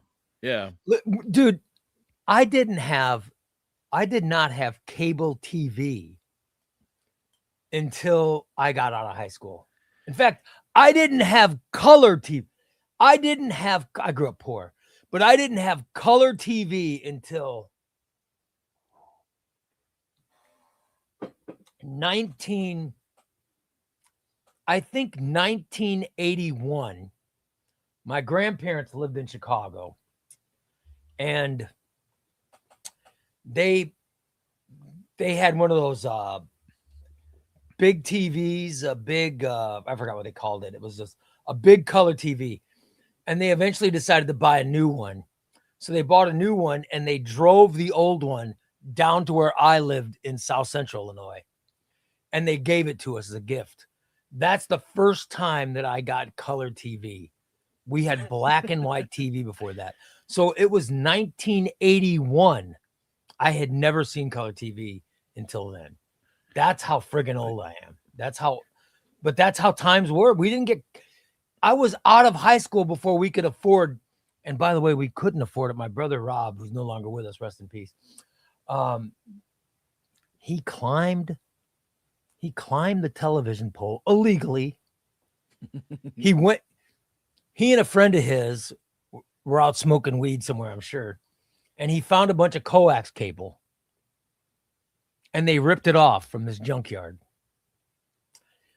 And then he brought it home. He climbed the telephone pole, tapped into the cable line, and ran it into our house. That's how we got cable. And that's when I was in college. That's how long it took before we got cable. So that's, it's times like that. There were no cell phones. We didn't have anything. Like you said, you didn't have cell phones in high school. Yeah. It's crazy. Well, without a cell phone, I feel like I was happier than I am with a cell phone. And I'm sure you felt the same way without having like cable and color TV and all that stuff. Like you were more easily impressed. Like, they say give a young kid a stick and he'll be entertained for hours. Like that level of ease of entertainment lasted all through high school for me. I didn't have. I will say this. I was very young. I got married very, very young. I met my wife I met her in 1990. And then we got married in 92. So we've been married for a long time. We were both really, really young. Okay. And it was at a point where it was no problem to get a date. You know what I mean? It was never a chore to get someone to go out with me. Right. I guess I don't know if that's good or bad. At the time, it sure seemed good. But so I never had any trouble picking up women. But if my wife were to somehow divorce me and I had to look for a date or to have another, if something happened to my wife, I wouldn't want to be with anyone. But I'm just saying, if that were the case, I wouldn't know what to do because my daughter was telling me that now you can't even date unless you have a cell phone and apps and all that stuff. See, back when I was dating, the only way to date was to meet someone and go up and ask them out. Mm-hmm. I wouldn't, and she said now that just doesn't happen. It just doesn't happen. That doesn't happen for like teenagers. Yeah. Oh, yeah. I can tell you, I got divorced a couple of years ago, and then, you know, me and my wife we've been dating for 5 years, but we got married 2 months ago. Congrats, man. Thank you. But you can still go to the bar. You know, I'm again, if you're 19, 20, 21, I'm sure that's not something, you know, you feel comfortable with because you've grown up with a phone. So human interaction isn't, you know, easy. But for guys like me and you, like I'm an extrovert nerd. I'm not one of those guys that like I have to be inside. I can go to the bar and spark a conversation up with anybody. And when I was, you know, single, I went to the bar and I'd start talking to a woman, and that hasn't changed. It's the quality of person you find at the bar has changed. But I don't think it's impossible to find somebody. My Uncle Keith told me when I was single, he's like, man, if you're looking for a woman, don't go to the bar, go to a grocery store or Walmart, man.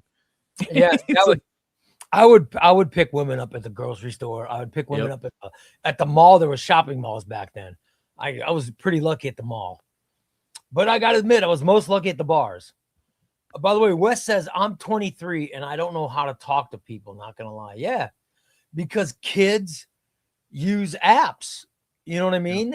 My daughter has had a phone since she was three or 4 years old. She's had a phone her entire life.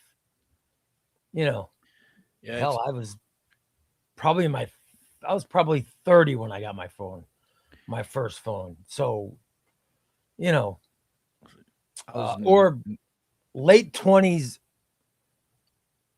early 30s, at the earliest, because I think I got my first phone in 90, maybe 97, something like that. So it's crazy, but times are so different now for kids. Yeah. There's never been a time in my daughter's life she doesn't remember having a phone. She doesn't. Yeah. She does not remember not having a phone she's had in her whole life. As I was 19 when I graduated boot camp, and that was the first thing because everybody was like, "Oh, my phone." I'm like, "What are you guys talking about? Like, my phone's plugged into the wall back in my house." It's weird how kids date through apps and stuff. Nobody does it the old-fashioned way. Yeah, I don't know if that makes us better or worse. It's just because I'll tell you what, society sure, we were talking about it earlier. Society sure seems better now than it did when I was a kid. Yeah, there's pros and cons to everything in life. Yep. All right, guys, we're almost done. You guys want me to open an omnibus? Should I unseal an omnibus? Occasionally on the show, Be Solo, I grab an omnibus and I unseal it. But listeners usually pick if we do that or not. So I just want to find out. Does that mean you have to? Is that the next read if you unseal it? A lot of times it is. Yeah.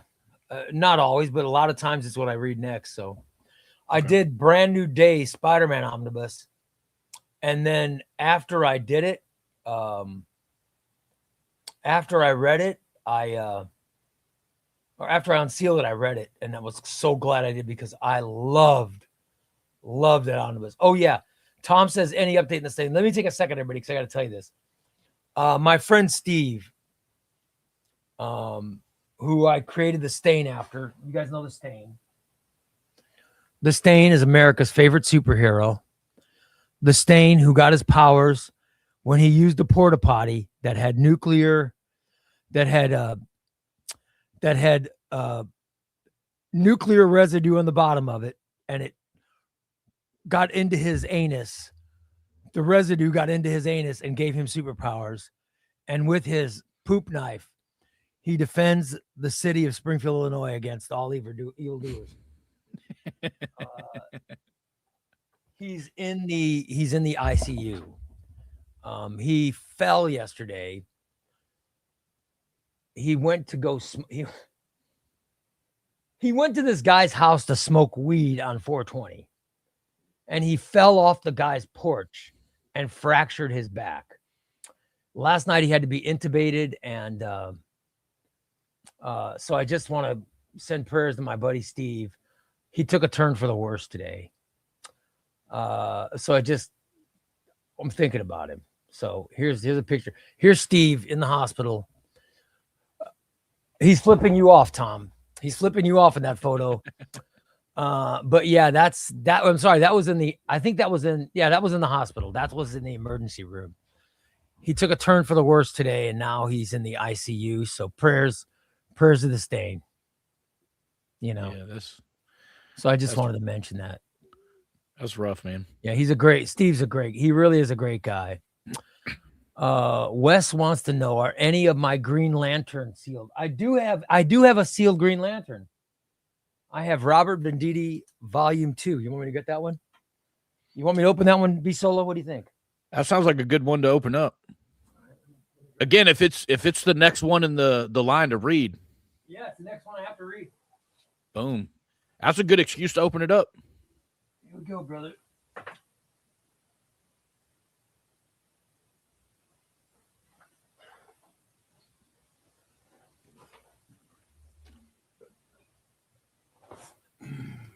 Bum, bum, bum. Robert Venditti Green Lantern Volume 2. It's still sealed. Let me grab my dainty scissors. I've got my dainty scissors. Those are cute, man. Thank you. That's what I was going for. You know me, I'm all about cuteness. I was gonna say that about you. I don't know a whole lot about you, but you look like when you're you into think cute of me, stuff. you go, "Oh my God, he's so cute." He loves things that are just cute. That's what you think of when you think of ChubbyRay comics. Yeah, now you got your cute spinning wheel. You got cute scissors. Yes, I've got my dainty scissors. They're so cute, so splendid. They're for the queen scissors. All right, here we go. I'm unsealing, and this is a DC book, so this is printed in Canada, so it doesn't have that toxic Marvel Chinese ink smell. Is that a good thing or a bad thing? It gives you a little buzz when you smell it, but it's a horrible thing. These are printed in Canada, so let me check the spine. Let me see how we're stretched out here. Oh, nope. Hold on. I got to stretch it out, guys. This is how my English teacher, Mrs. Satterley, when I was in high school, I was in advanced literature, whatever the hell it was called. And she taught us how to do this. So here's how you. Oh, there we go.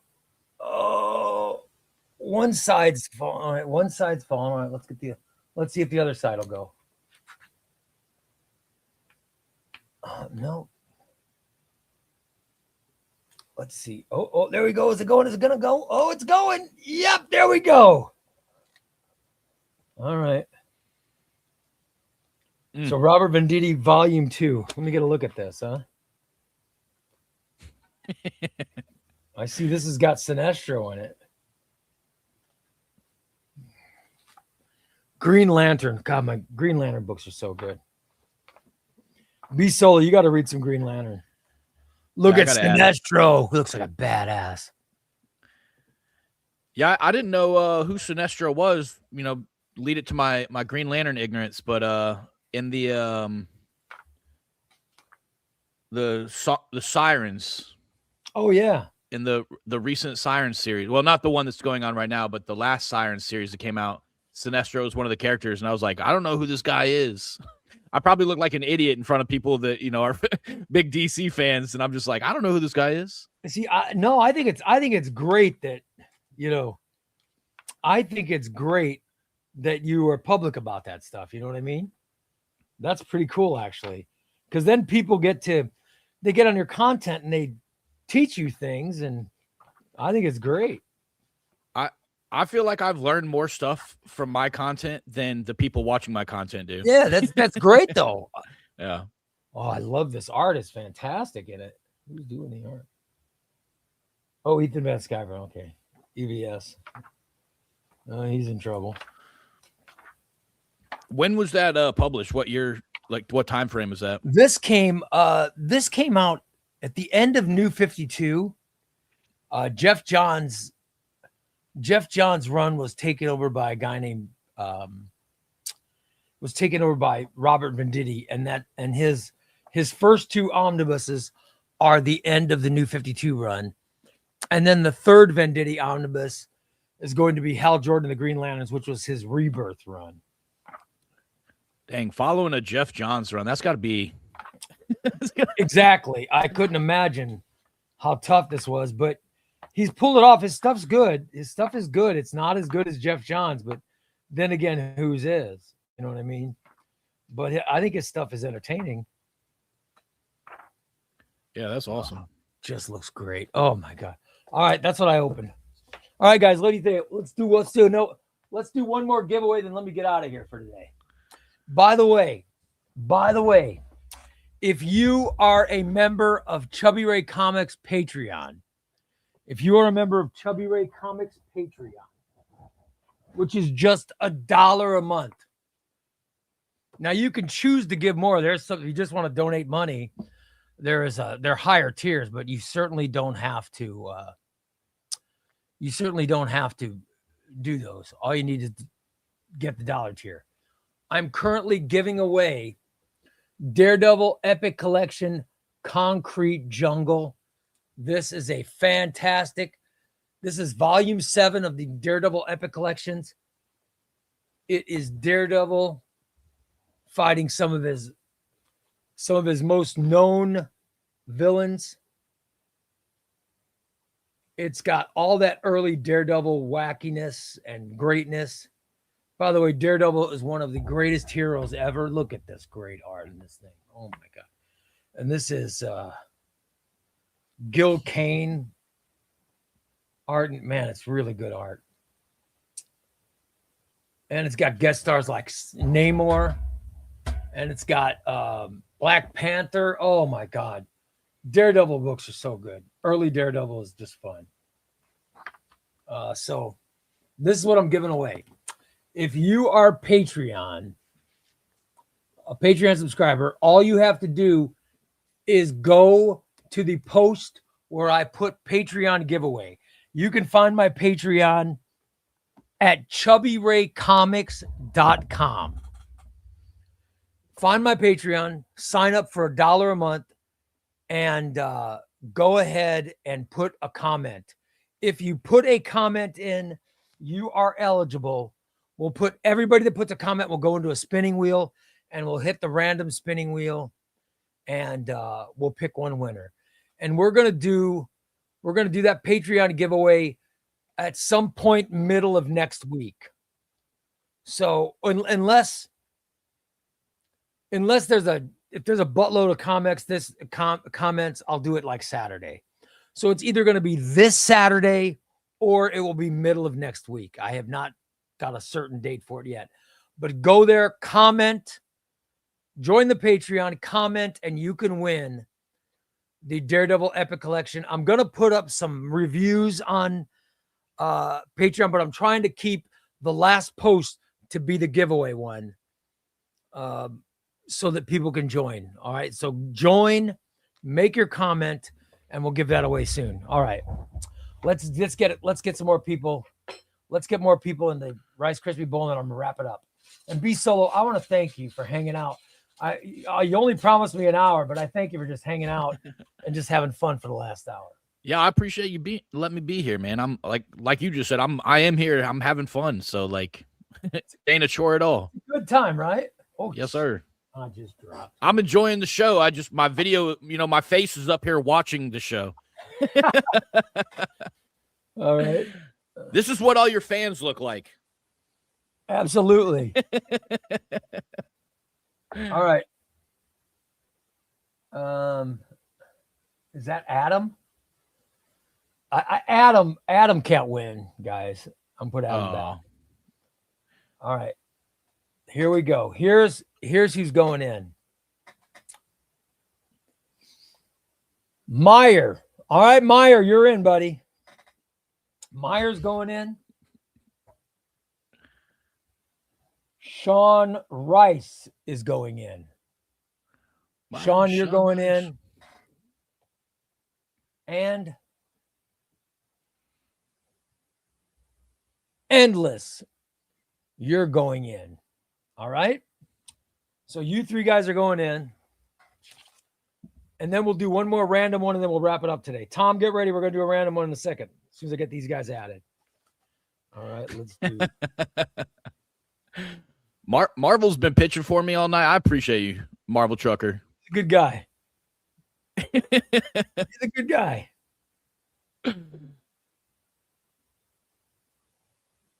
I bet if it comes up for him, he's going to keep it, though. I don't blame him. I don't see blame Marvel Chris win just to see if he'd actually determine to put you in there or if he'd keep it himself. We'll see. We'll see if he wins. I think he should keep it if he wins. Yeah, just for the omnibus giveaways that I do on this show, you should definitely check it out more. I'm gonna make sure. I'm gonna make sure I'm here because I can read chat, but I was trying to connect the app you're using to YouTube, and it was kept giving me an error. So I'm gonna make sure I'm in the YouTube chat next time. Awesome. And you do this every Tuesday. I broadcast. I stream Mondays, Tuesdays the roundtable, Wednesdays, Friday, and Saturday. So I do 5 days a week. Okay. Those are my live streams. So I do five live streams a week. Isn't that crazy? That all right, you guys. Let's Tom, let's do a random and then we'll wrap it up. All right. Let me get this ready so everybody can see Tom's so you guys can see. Now I gotta figure out. There we go. All right, there is. Can you see the actual comments on my phone? Yes. Okay. 3, 2, 1. Start counting, Tom. I'm going slow. Everybody. We'll do same thing. We'll get a winner, and the one under the winner will go. The one on top of the winner, you will not win shit. Not win shit. Yep. Sorry. I think that's funny that you do that. That's fantastic. I got to get those shirts. Hurry up and got to get those shirts in. Yeah, people are going to buy them, man. Yeah, I will see. Yeah. I think it'd be funny if they bought them. Yeah. Should I buy one? I will buy one when you got them out. Oh, here we go. Tom just texted. All right. Let me read Tom's message. Here we go. Tonight's random winner, taking that one-way trip to the Rice Krispies Bowl of Death, is already wobbling at the edge of reality, sweaty, confused, clutching a coupon for one free scream like it's legal tender, while the bowl itself vibrates like a possessed crock pot. We're preparing to yeet their soul into a dimension OSHA refuses to acknowledge. The snap is loaded. The crackle is humming. The death is extremely non-refundable. And as the ceremonial spoon begins its slow, ominous descent, every molecule in the room agrees. This poor fool is about to become breakfast lore, whispered by a haunted cereal for generations. The random victim is JD Schlageter. JD, congrats, brother. JD. JD. You made it. All right. Let's get you in, brother. Congrats, JD.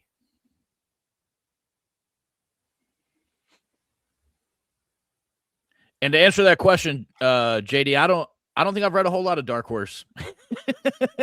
I need to read Hellboy though. JD also winning. Comics and tortillas. C&T gets in. Tortillas.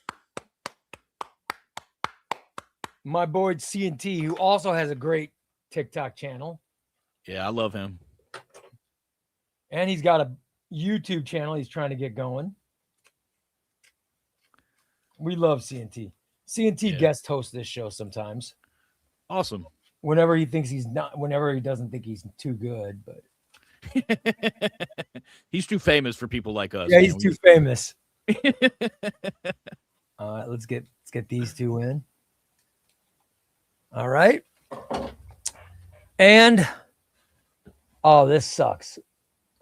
You guys, I hate to say it, but Aaron. Oh shit, Aaron. Oh, sorry, buddy. Aaron, you didn't win shit. Oh, dang. Sorry, buddy. Walk it off, Aaron. Rub some dirt in it, dude. Yeah, rub some dirt in it, brother. Phenomenal AC says rigged. It's not rigged. Not rigged at all. No, not Aaron. Aaron could have been in 3 times. Not Aaron. Yeah, sorry, Aaron. Crazy says, oh no. Russell says, congrats, C&T. Wes says, C&T's awesome. Squint says, congrats, C&T. Look at that. A lot of people are happy for Comics and Tortillas. Yeah. Tom says it's rigged. Crazy Patrick says it's rigged. All right, guys. It was a fun show. And B Solo, it was fun interviewing you, buddy. I really appreciate you for having me here, man. I had a good time. Listen, continued success to you. Continued success. I hope it grows and your channel only gets bigger. And come over to YouTube because these people are ready to support you. So come over to YouTube. That's awesome. And do more shows on YouTube. We'll get you subscribers. Yes, sir. Right? Yeah, I'll be here next Tuesday, man. Awesome, buddy. I thank you so much for joining me. And everybody, we'll see you tomorrow. ChubbyRay Comics live tomorrow. Have a great rest of your night, everybody. So long. Later, guys.